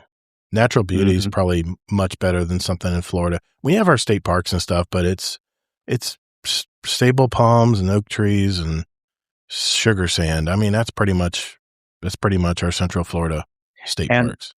Nevada's boring too, unless you're like going to Vegas or something. But there's really the actual state itself is pretty darn boring. It's all desert and casinos. That's the only thing you find there. I've driven into Vegas from. Where's that coming from? I was coming from Maine to Southern Cal, and we drove through Vegas and spent the night there. And I looked around and I said, man, if we break down, we are screwed. There is nothing out here. Nothing. Yeah. You got a cell phone. They get people that can get to you. But yeah, it does seem like you're in the middle of nowhere. That's for sure. It's so desolate. Yeah. The desert area is so desolate.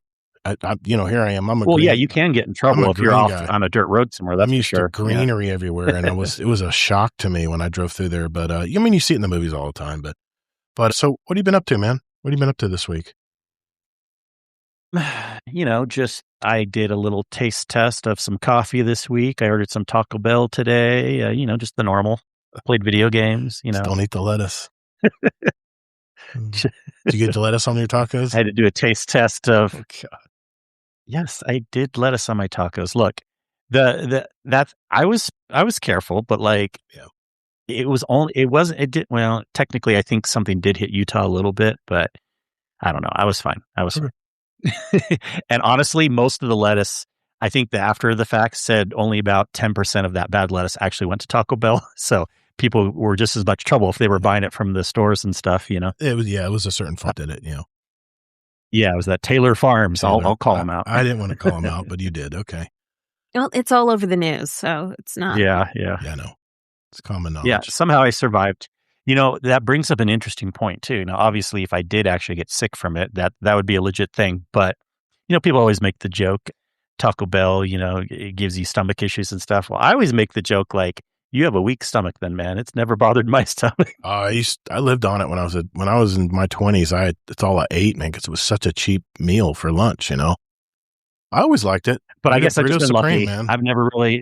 I've never had stomach issues from Taco Bell. I mean, every now and then, but I mean, just get the 3 crunchy tacos with the ground beef in it, and have them sauced up, and I mean that's that's your secret. That's heaven. So man. You don't get a tummy ache. I mean, no. I mean, I like a place. There's a place that I get my tacos and burritos now that's much better than Taco Bell, and it's a place called Tijuana Flats. They're kind of a regional chain here in Central Florida, and I don't know, maybe it got like 20 locations, maybe more. I don't know.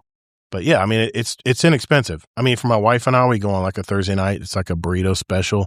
You get a burrito and a drink and some chips in there as well. And you can even get a little side of guac or whatever for like less than $20 for 2 people. Where can you get that anymore? And it's good quality food. It's good, clean, healthy food. Taco Bell. McDonald's. I'm done. I can't. Not quality food, but you get for that price. Yeah, 3 Taco Supremes. That's what I'm talking about. Amazing Taco. Yeah, three. I'd always get the 3 Taco Supremes with extra sour cream. I was kind of impressed. Dump the hot sauce on them.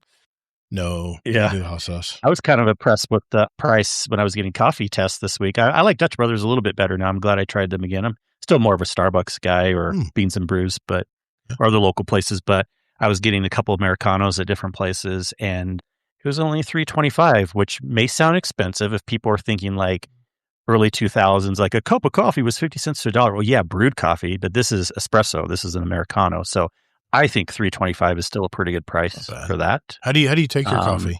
Starbucks would be more than that. Do you drink it black, or you drink your coffee black, or? So it depends. I usually, and we've had discussions about this, people, by the way, too, in the Discord. Join the Discord if you haven't yet. We have a food channel. We have other fun channels where we talk about things like this. But I like a little bit of sweetness or creamer from time to time, but I'm definitely closer to the black plain side than I am the sweet side or creamer. I'm very about the bold espresso flavors. Just give me it. Maybe with like a titch of sweetener, but that's kind of me. I'm getting closer. I started out as it's an acquired taste. I started out as heavy cream and lots of sweetener because the acidity would just tear my stomach up, and the creamer would neutralize a lot of the acidity. But I'm getting more and more, dude. I tell you what, there's one coffee that just beats everybody. And it's so good that it even tastes good in K-Cups.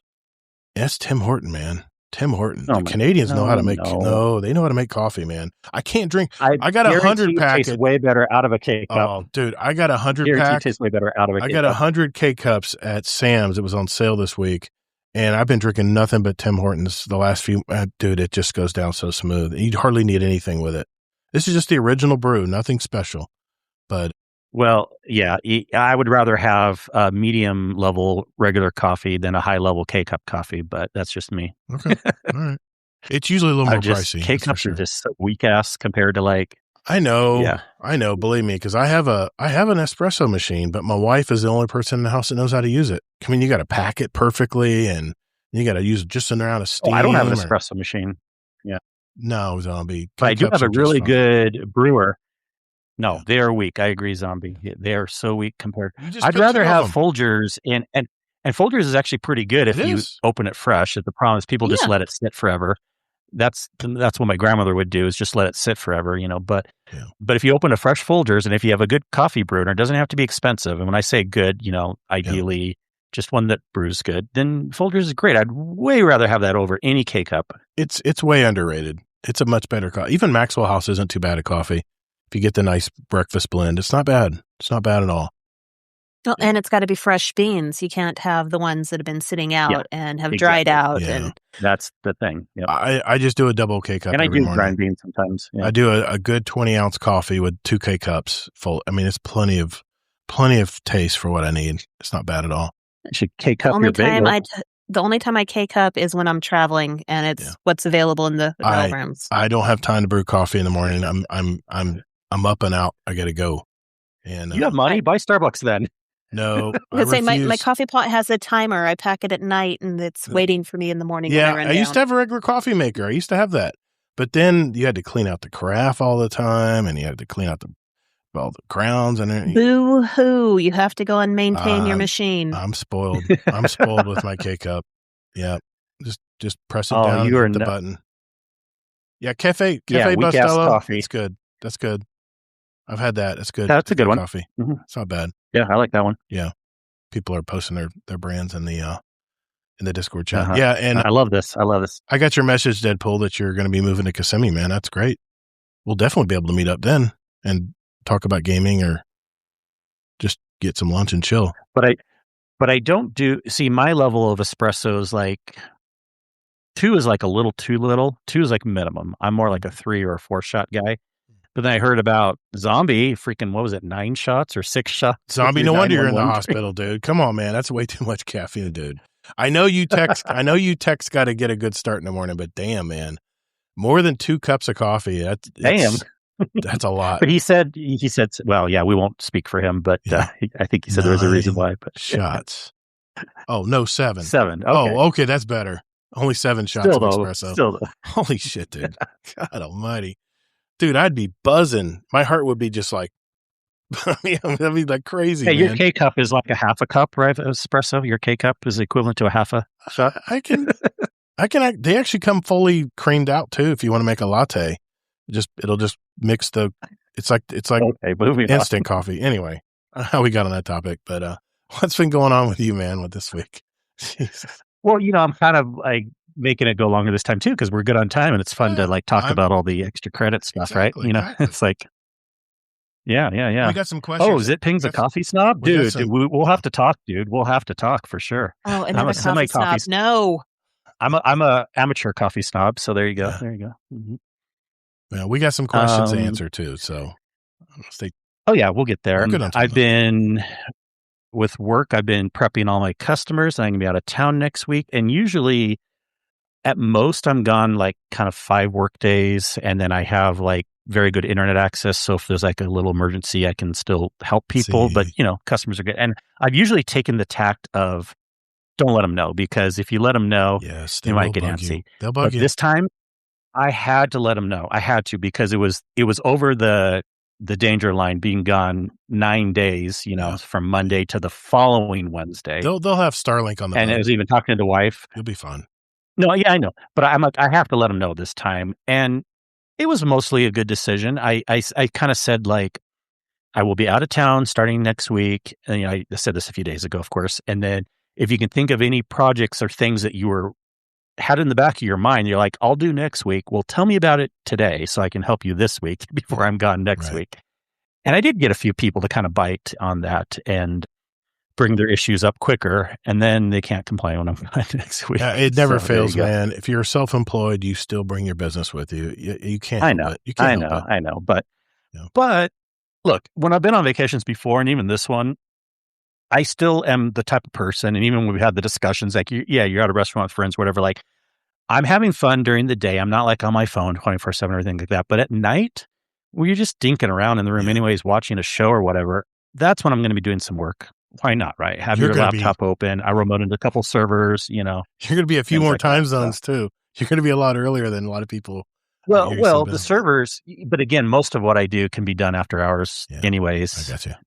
Well, I don't know if I say most, but a lot can. That's why my schedule's so flexible. You can like catch up with little service tickets at night for you to bed or whatever. Yeah, because a lot of times people say, I need this on my computer, but they don't have to be there, and then I can just do it whenever. Nice. Go to my portal and push a program out or whatever. Anyways, that's cool. I'm sure I'm boring people with that, but I'm just prepping for my vacation. And then video games, I mentioned the one already, Wildlands.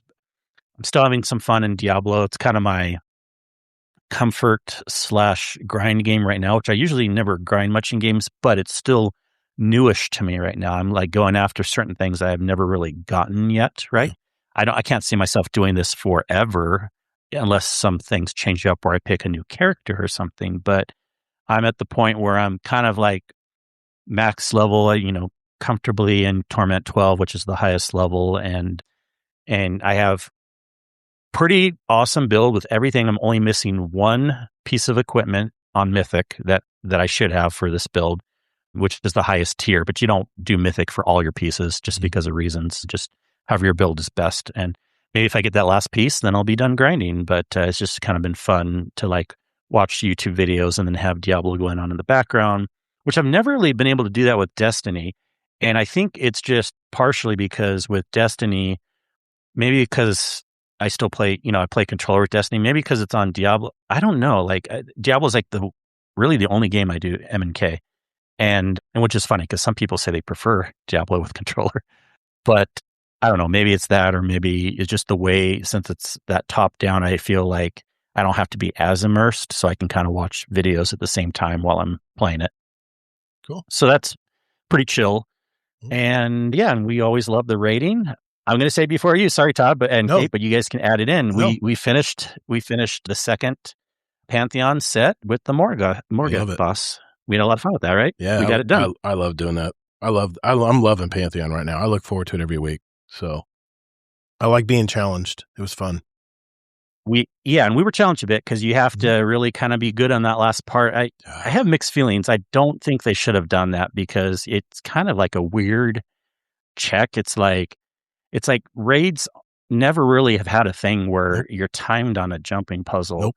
And even though that jumping puzzle isn't as hard for me, I still don't love it. The idea that they did that. And even me, I've done it a million times, but even I was, messing up a couple times because you're just really bumping into everyone and having to go fast yourself. And I think what they should have done, here's what they did, people, in case you don't know. It's like the Morgoth boss, but then they kind of teleport you in and out of the circle of Queen's Walk, not the running part. Right. But then at the very end, they actually teleport you to the jumping puzzle before Morgoth. And you have to do that really timed where his agitation, bar is going up. And you have to get him before he hits 100%. And it's really hard if, like, at least a few people don't make it there super fast and then revive people. And you have to pick up the taken strengths and everything. And maybe what they should have just done is, like, I don't know, like, you can get there however long it takes. And then maybe even not let you revive people. And maybe that'd be tricky too. But I would rather just get there as long as it takes and then have some harder damage check at the end or something. Something changed up, but yeah, I agree. The jumping puzzle was just a pain. Yeah. Well, and this is the only encounter in any of the pantheons that required, a jump puzzle to speak of. And in a given time. Yeah. And some of us unique are for sure. Jump challenged, to put it nicely. I think you jump fine. You always seem to stick back to the back of everyone jumping. I'm always worried I'm going to get Yoshi. Because I don't want to bump into somebody. I know. I'm always afraid I'm going to get Yoshi. So I'm always like checking behind me and I'm trying to time it where I'm figuring it out. And of course, the damn thing, everything's rotating and you're like, you got to sit there. And I'm like, here comes tick-tock, tick-tock. It's like if you don't run through the first time, that's why Sin has such an easy time. He's usually first out of the gate. And that damn Titan of his, he just soars through that jumping puzzle. And then, of course, Ronan usually has his 3-jump hunter that I think he's using his grapple, I think, to help. Or strand or something, yeah. He's using his grapple to bail him out. I never really got used to the strand, thing where I can, like, it just didn't appeal to me, so I never learned the strand, pull me back up type thing. But I briefly used it. Yeah. Yeah, I never rely on it. Well, it's because Hunter is the only one that can have strand equipped in any spec other than strand. I mean, for Warlock, I didn't know that. Yeah. For a Warlock to use strand, you have to be strand. Hunters can pop into Prismatic and have it active, with the rest of their toolkit. And it is trying to go and have the strand for that encounter means that you're having to go and flip your whole spec, have enough time for it to recharge before you're jumping through the portal. And you don't have that. Right. Yeah, and I'm definitely rocking the Arc Warlock, so it's not going to happen for us. It was good though that we got it done, and then I'll be gone, like I said, on my vacation, so I'll be gone for some friend groups and the podcast for a week and a half ish. So, but looking forward to that, and you guys can be jealous when I'm in Alaska. I'm envious. My wife and I have been wanting to do a Alaskan cruise, but the last cruise we were on was down in Miami to the down in the Caribbean, and my wife found like a bunch of hair in the shower, and she's just been wigged out ever since. I can't get. And which line? Which cruise line? It was. Are you going to tell us which cruise line? It's the same one you're using. We were Norwegian. We were Emerald members. See, We had No, done I a did lot Norwegian. We're doing Norwegian. Oh no, we were the other one, Royal Caribbean. Yeah, yeah. And, Well, and Caribbean, someone everyone came knows up. that's lower end. Someone come That's up and lower end. Yeah. they came up and cleaned it. And everything was fine, but my wife was not happy, and she wanted No, to. we're She doing wanted us to get in a Norwegian, whole which is other a little room. I'm like, nicer. honey, this cruise is booked. There's no other rooms. So yeah. So ever since we've been putting a pause on the cruises, I love cruising. You know what I love about cruising is you can get drunk, have fun, chill out, and not have to drive anywhere. They bring you to all the destinations. Go back to your room if you need, right? Yeah, exactly. And you can climb off the boat I'm half just not drunk happy. and go get a Look, go around I'm just town. not happy. Some other stuff's not allowed, but I get why. I'm not thinking they necessarily should, but at least I'll just have fun with the drinking. So yeah. I'm envious, man. I really hope you have a great time. I want some pictures though. You gotta shoot some pictures back to the Discord. Oh yeah, for everybody. Yeah, for sure. Yeah. P.S. Berserker, you're in the lounge now? Are you a new patron member? I'm looking for you here. I don't see you, man. Are you under a different name or something? He says he can sign into the lounge in the Discord now. It means he's a patron. Well, thank you, sir, if that's the case. Scarlet Maddie says Ascension can also pair directly with Grapple and will throw you. Oh, my God. One of the favorite effects for the Hunter Prismatic. Yeah, definitely. I agree. It's definitely a crutch. Talking to Ronan out there. Yeah. Taco King, what should we call it then? I mean, I can't think of too many other terms that everyone would use.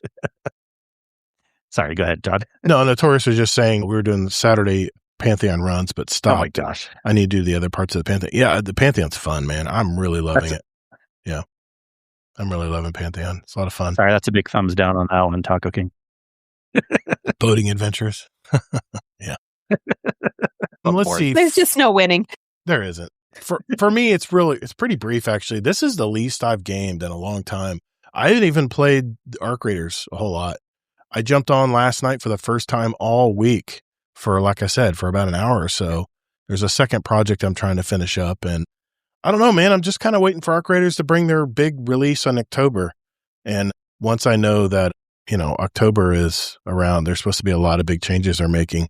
But yeah, it's just been so hot. I've been so exhausted when I get home that I want to play games, but this week has just been one of those weeks. And it happens every now and then where I just don't feel like gaming. And if I don't feel like gaming, I'm not going to game.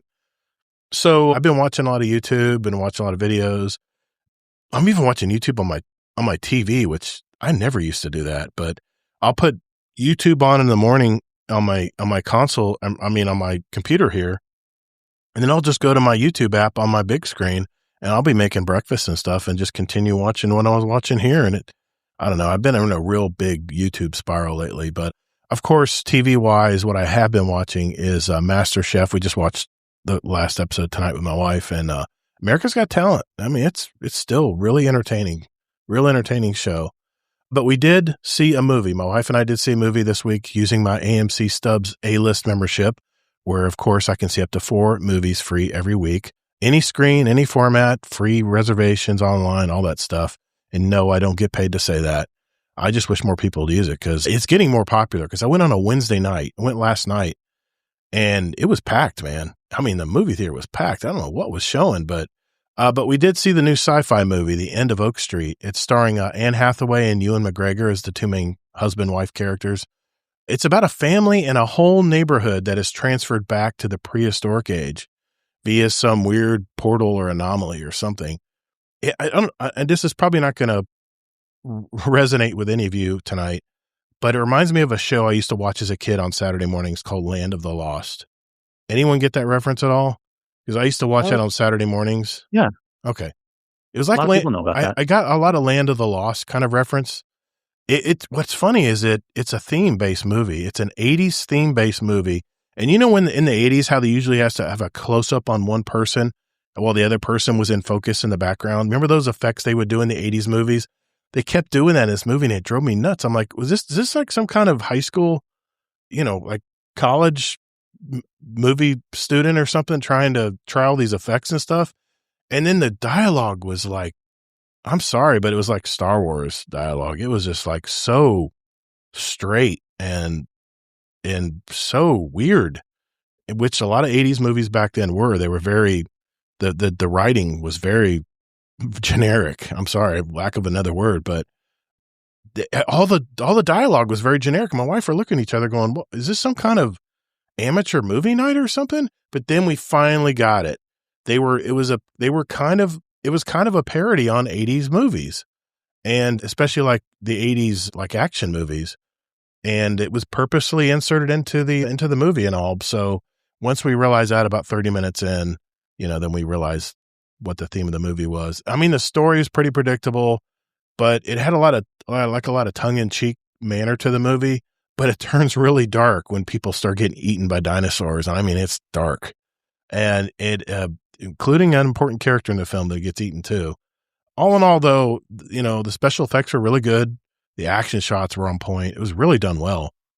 Rotten Tomatoes, in fact, gave this certified fresh rating of 85%. The audience was right pretty much there at 77%. I kind of agree more with the audience on this one. I give the film 3.5 stars. I mean, it was a good film. It's worth a watch.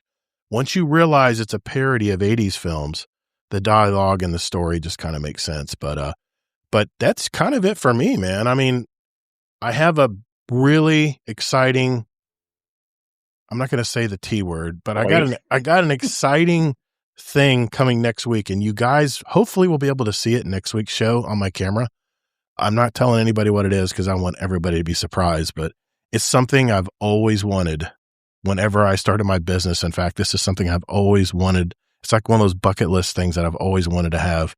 And it's being delivered on Wednesday, the next Wednesday before the show. So hopefully I'll get it all set up before we go live. So hopefully that'll work out. But no, that's it for me. I tell you what, let's take a small break here. We're coming back. We got some questions from our community. Hang in there.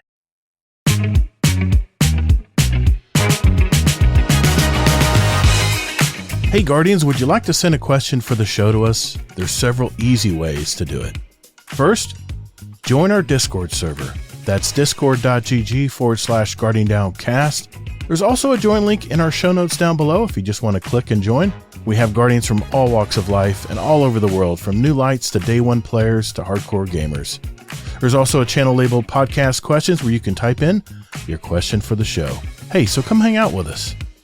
You can also email us with your question at guardiandowncast@gmail.com, or we occasionally post something in an upcoming show or guest on our X handle at Guardian_D_cast.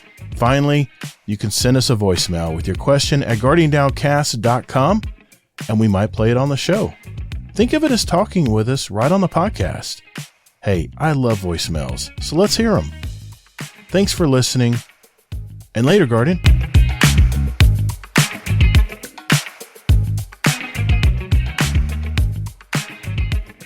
All right, this is the final segment of our show, so we get our questions from you guys.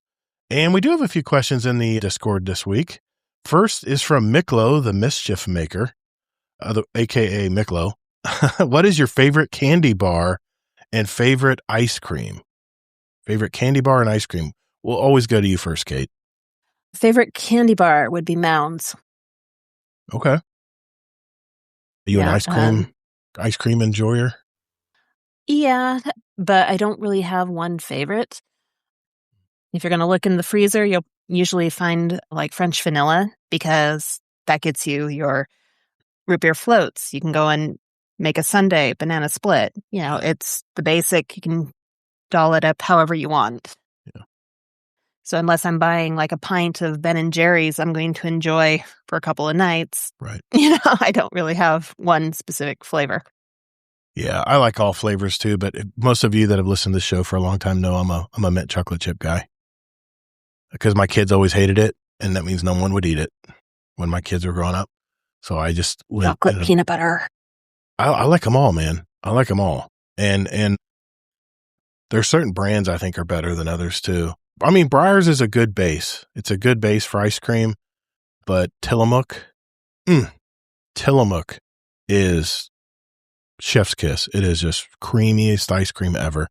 And yes, I know it's probably not the best thing for you to eat, but it's my weakness is ice cream. I love ice cream. What about you, Kingsley? You an ice cream eater? Actually, it's not my go-to. I'm slightly lactose intolerant, but I can get around it with, just a Lactate or whatever. Yeah. But I do like ice cream. And my favorite ice cream would be some, guess what? Coffee flavored ice cream. Yeah, I'm starting to like coffee that's too. what I'm actually having. That's what I'm actually having my coffee with sugar and cream Nice. when I'm having it in ice cream. But Ben & Jerry's makes a very good coffee, the mocha mood pie one. Very, very good. Very good. There's some good coffee. They have a few different good coffee ones. Mm-hmm. Yeah, I agree. Yep. All right, back up. You two missed a candy bar. I'm going to ask him. Yeah, I know. I didn't miss it, but Todd. I missed Todd missed it. Well, I'll let you answer first, Kingsley. I got to think. Yeah, since I didn't miss it.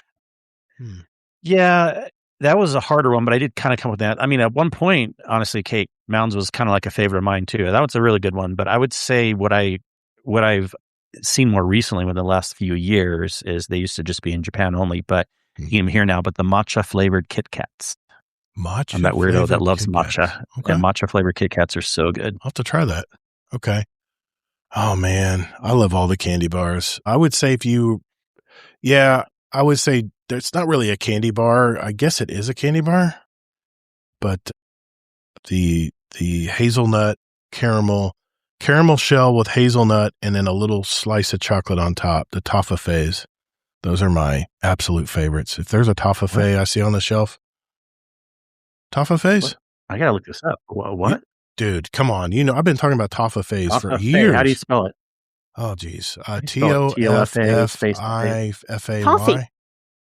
It's like toffees. Toffee? Toffee. Toffifae.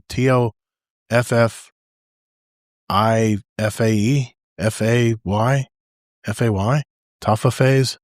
Oh, okay. Okay. Yes, They're I've really seen good. these. The hazelnut inside the caramel. Yeah. I'm supposed to usually only eat 4 of them, and I usually eat like the whole freaking pack, man. They're that good. I don't know if I've ever had one. Oh, they're so good. Get one at the CVS. I think they sell them, and bring it on your trip. And they keep really good because it's a hard shell. It's caramel, but it's, a hardened shell. As long as you don't get it, the chocolate might get soft if you put it somewhere hot, but it keeps pretty good. Yeah. I'll consider it. Okay. Caramel and hazelnut's not my favorite, but I'll consider it.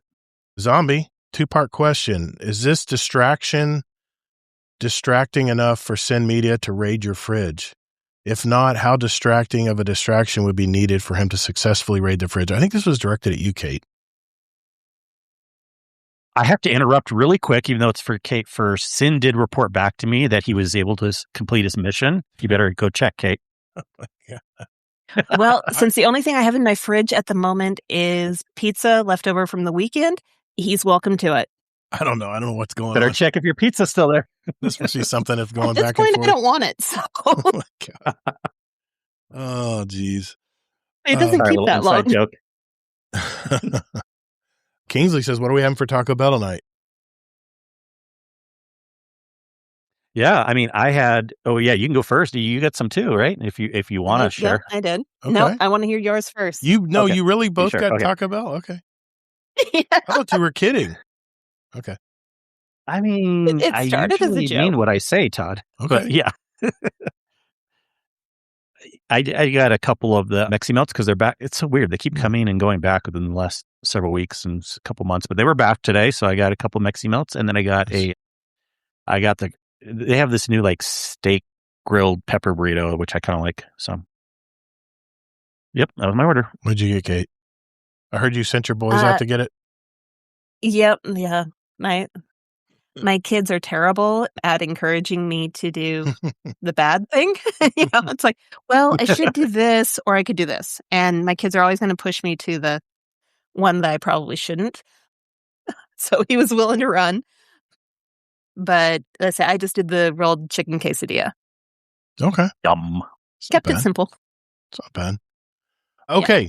Miklo has another question. What is your favorite burger from your top 3 fast food restaurants? I'll give you guys time. I like the CEO. It's called the CEO from BurgerFi. It has a one patty that is, I guess, the Impossible Burger. No, it's actually made out of quinoa. It's a quinoa burger.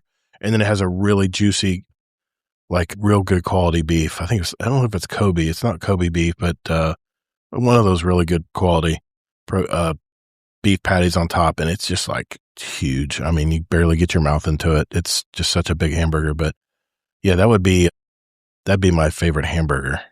What about you guys? A lot of food topics tonight. Now, is it from any restaurant or is it fast food restaurant? Favorite burger from your top three I'm going to fast answer that foods. too. From your top three fast food restaurants.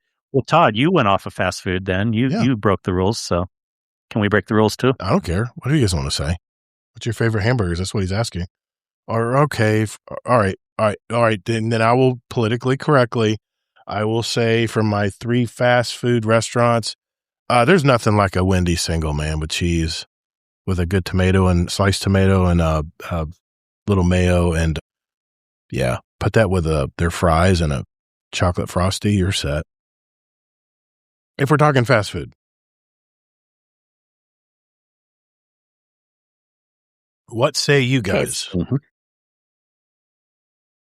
Well, if I'm honest, if I'm eating fast food, I don't usually go for a burger joint. Taco Bell and Panda Express are like the top 2 on my list. And they don't do burgers. Yeah, they don't. Yeah. I think they tried to make a burger, like pizza burger or something one time. I can't remember. They always invent food. You can answer restaurant too. Is there any kind of, because I'm going to answer one also. Like a gourmet place. Is there any that you do like the most? Like Red Robin, I go for their blue cheese burger. Blue cheese. Yeah. Nice. Yeah, get the blue cheese, the Swiss, Nice. All right, Kingsley, yeah, that sounds lay it good. on us. What do you? Yeah, I'll kind of do both, since for fast food, obviously, Miklo, for fast food, my number 1 would be In-N-Out, and I go with the double with remove the pickles, add chilies. And the reason why I move the pickles is because they already have kind of like the pieces of pickle in their sauce. It's kind of like a Thousand Island, not quite, type of sauce. So I don't feel like I need extra pickles, but they have these chopped chilies that go on it. That's really good. And then, Wendy's is it's pretty good. The other fast food one I'll do right now. Normally I don't love Culver's totally, but they have a burger right now that is so freaking good. Yeah. It's this German like Oktoberfest style burger that has fried pickles on it. It has like a beer cheese sauce, which is like a German mustard with like kind of a beer and cheese flavor kind of built into it. Okay. And a really good quality cheddar. And it's a really, really good burger right now. If you guys have it, Culver's. I have a Culver's. I'm going to have to go check that out now. Pretzel bun. I might have that. Pretzel buns are always good for burgers because they don't fall apart, That's true. They're pretty rigid, yeah. I'm going to try that before bowling on Monday. Oh, yeah. Yeah, check it out. Okay. But my favorite burgers are a little local joint. It's technically a bar or a restaurant. I'm putting it in the chat. You guys can see these amazing pictures here. But it's called Lucky's Iron Door Roadhouse. If anyone ever comes down, I'll buy you a meal. And my favorite one, though, maybe we won't buy this one, but I love it anyways, as long as you brush your teeth afterwards, the breath enhancer with tons of garlic on it. My wife loves garlic. She'll be there. Now, I might take you up on that. I might be back to Utah soon. Who knows? Mm-hmm. Yeah, I might have to make a detour your way. Yeah. These are good burgers. We should do a meetup. They have really good blue cheese ones. They have. Yeah, we'll talk. We'll have our people talk to each other, and we'll figure something out one of these days for sure.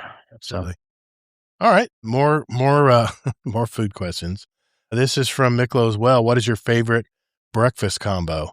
Now, I'm assuming this is from home or a fast food joint. So everybody knows my favorite breakfast combo, and it's bagels and oatmeal. And you put a little bit of oatmeal in the bagel. Is that really your favorite, or are you just eating it because it's healthy now? No. Like if you could choose anything. That's what I eat, man.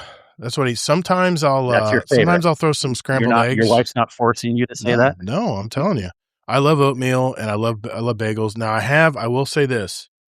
There is a new bagel I'm getting. I used to get the old, store-bought bagels. I like whole wheat bagels, by the way. I don't buy the dough that sits in your stomach. I don't buy white bread. I don't buy anything white bread. Maybe sourdough, but not white bread. But there's a brand called bagel then. There's a brand called, I think it's called Old Mill or something Mill. It's literally milled wheat, and it has like no preservatives. It's like pure wheat bread, and it's refrigerated because it doesn't have any preservatives in it.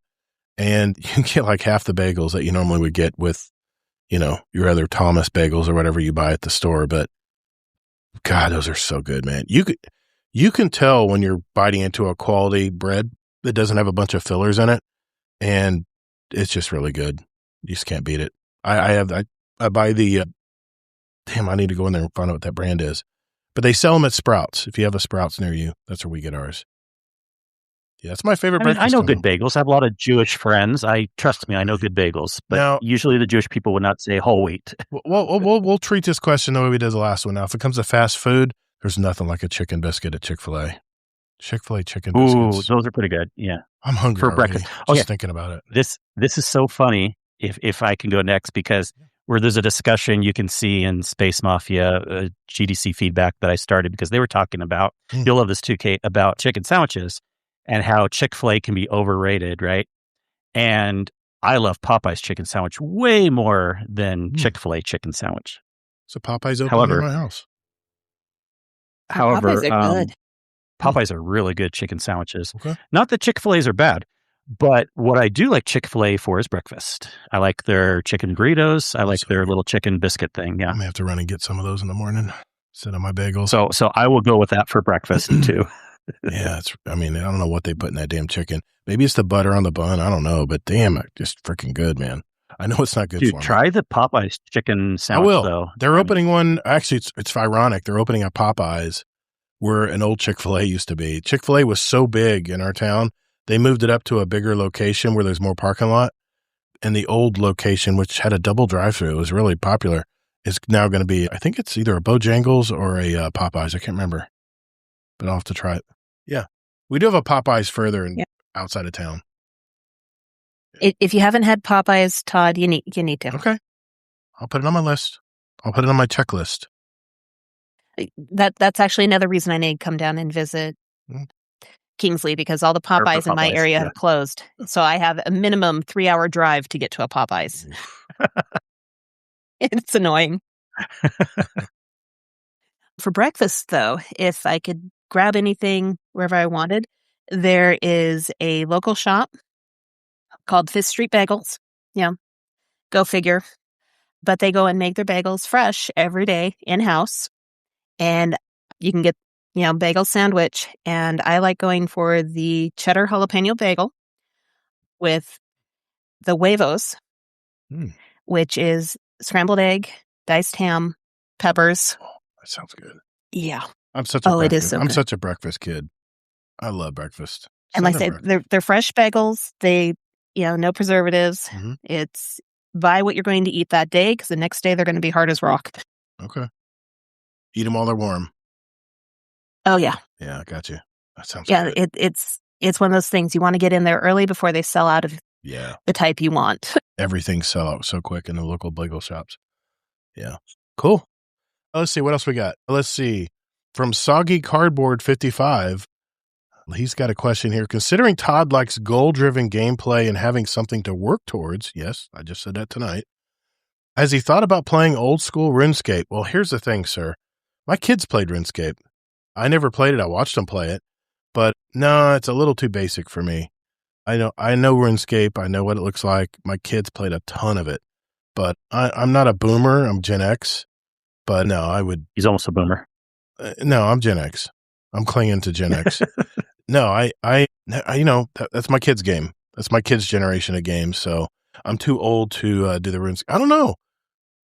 Well, no, okay. Not. RuneScape's been around. I know for a long time, and I know Astacross. He's not a spring chicken. I know he loves RuneScape. He keeps talking about RuneScape. People make fun of him, but yeah, I mean, I know it can get pretty detailed on different things you like to do and work on. But I used to watch my kids play it in the morning before they went to school.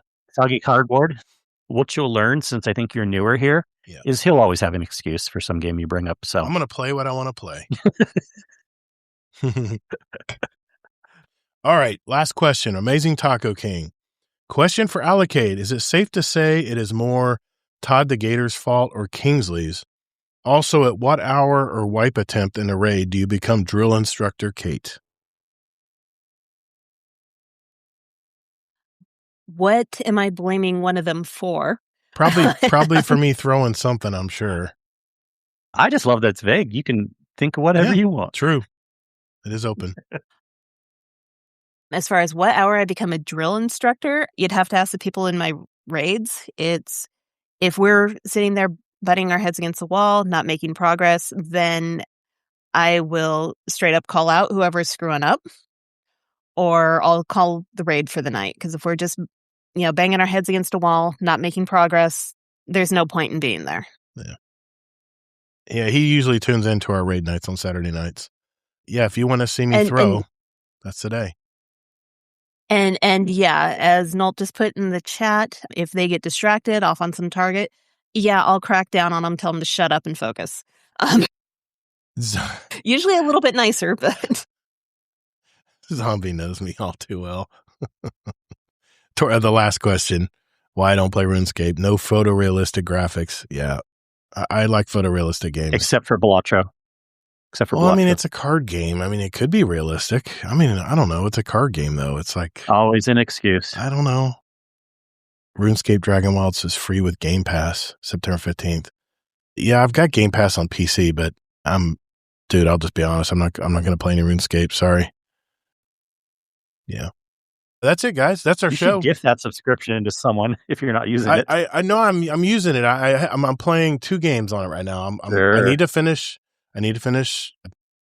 Clair Obscure. But I also have that game you mentioned earlier. Playing it or not? No, I haven't played it in a while, but I have it downloaded. It's the 2 game you mentioned earlier. Shit. I don't have it on this Outer Worlds computer. 2? Outer Worlds 2. It looked fun. I love the. I love the. Playing them. I love the 20s theme. I love that stuff, man. It reminds me of. It's a fun game. Yeah, it's very realistic. I mean, the graphics are nice and crisp on it. I like that stuff. Yeah, dude, I've been playing games since Atari, 8-bit games. I'm ready for the photorealistic games. I know a lot of you guys like to go back to the 8-bit games or the side scrollers and stuff, but man, I love the new games. I love the new games that are out. I get on Arc Raiders and I'm looking around at all these worlds and hearing all this great sound design in my headphones. There's nothing like that, man. That's the world. That's the game, man. That's what it's all about. I agree. That's why I don't like Balatro. Good point. Balatro. You notice when I play Balatro is when my power's out. Like the other day, my power's out and I finished a game from a year and a half ago. That's when I play Balatro, is when I'm on my phone. It's the only game I play on my phone. And I do have it here. I have it on my PC as well, but I play it mainly on my phone. There's no crossplay. That's the only thing that sucks. So I have to play 2 separate accounts, one on Steam and one on my Apple, no cross save. Apple game. There's no cross save. That's too bad. Yeah. I thought that was disappointing. Hey, Guardian, our show runs on Duncan. I mean, it's supported by our community. And by that, I mean our Patreon community. We're nearly 100 strong now. And if you want to join an awesome group of people and get the benefits like a private channel with myself and Kingsley Mack and all of our other Patreon members out there, not to mention special badges in our Discord community, years of behind the scenes, special audio and video episodes just for our patrons, and it's really simple. Just go to GuardianDownCast.com and hit that Patreon button to find out more. You can also join us for free, so what do you got to lose? If you've received any value from the show today, keep those corporate sponsors out of our podcast by simply joining our awesome community at patreon.com/support Guardian Downcast. Later, Guardians. Hey, Future Gator here.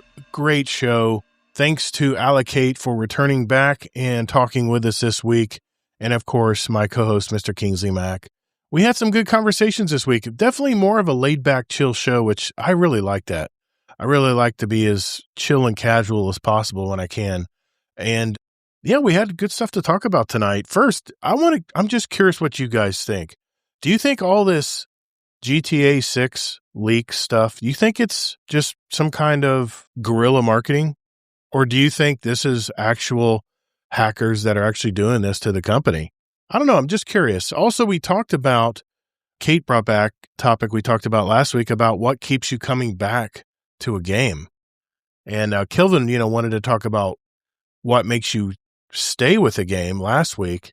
And Kate says, well, yeah, not only do you stay with it, but how do you keep coming back? What kind of game do you look for?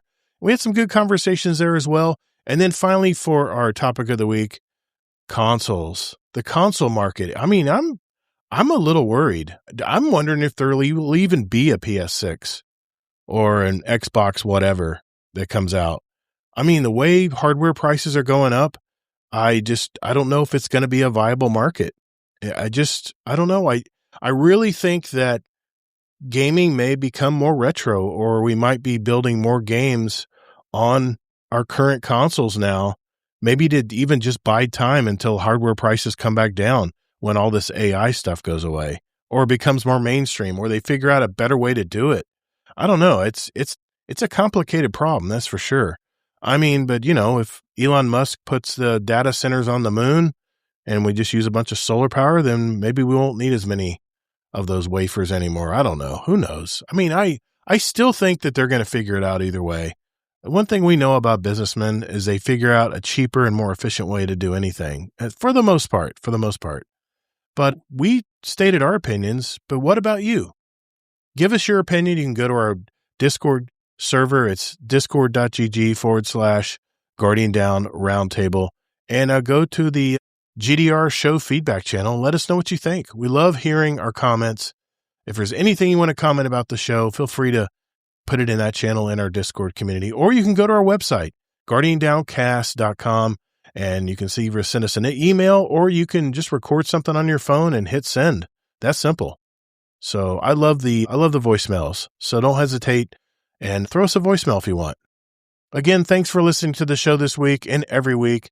A big shout out to our super fans, our Patreon community, like our Dungeon Champion patron, Deadpool1 Merc, and our raid bosses, Amazing Taco King, Jealous Gaming, and Frostbite. And spoiler alert, Mr. Jealous Gaming will be joining me next week. Kingsley will be on vacation, and Jealous Gaming is going to come in and help me out with the show. So I'm looking forward to talking with him, see what's been going on in his life. He's always really fun to talk with. So whatever game you're into these days, be sure to take breaks, hydrate, and touch grass. Be Leahy48, community member for over a year now, and a brand new $5 Gatorade patron as well. Thank you, sir. We appreciate you. The path to victory is long, but there's always hope. Fight! Thank you all so very much for listening, and whether in life or in your game, get your reps in. And later, Guardian.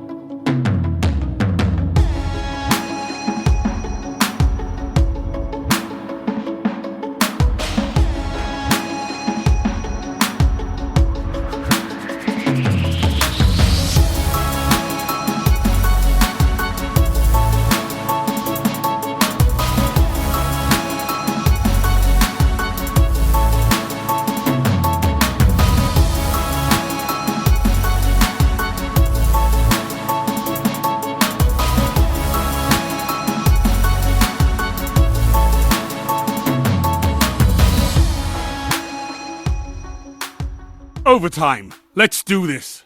That's our show, guys. Thanks for hanging out with us tonight. I think we made a good time tonight. Yeah, we did real good tonight. Thanks, everyone, for hanging out with us tonight. I always think nobody's going to show up, and then we get surprised with, everybody in the chat, in our Discord, and our Twitch, and our YouTube.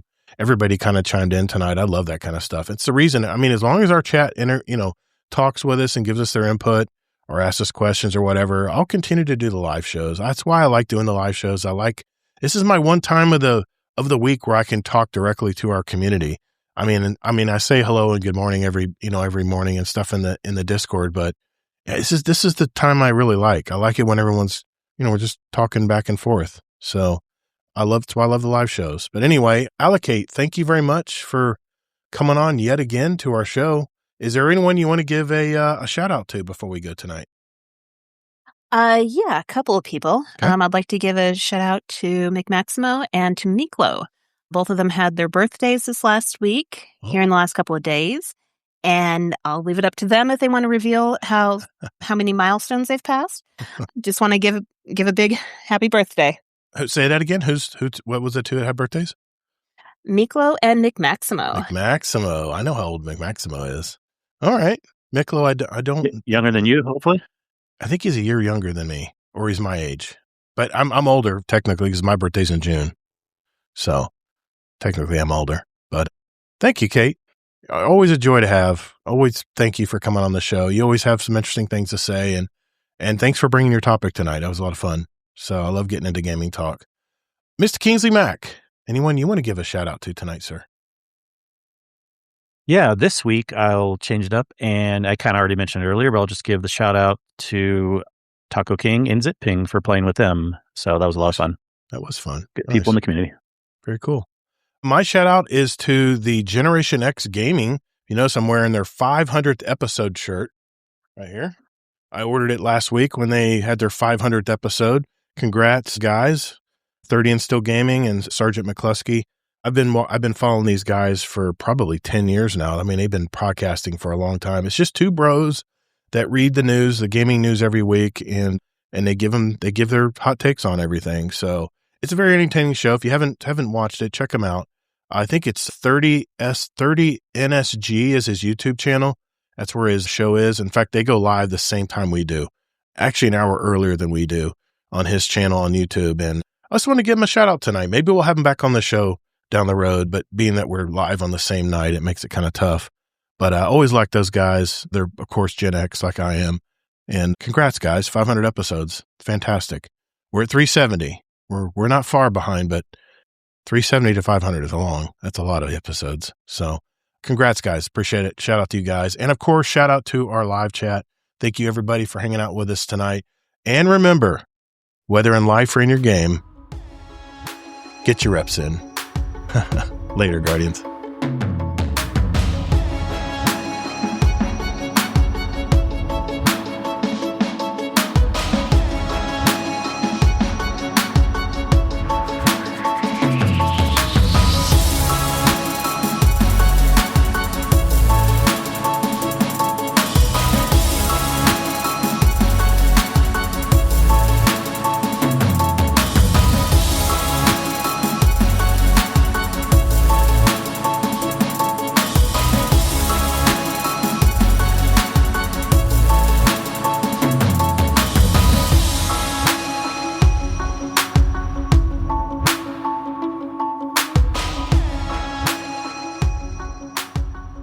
What? I passed out. I didn't hear what you said. Something Guardians. Okay. Yeah, something. That works. I heard Guardian. Yeah. Okay.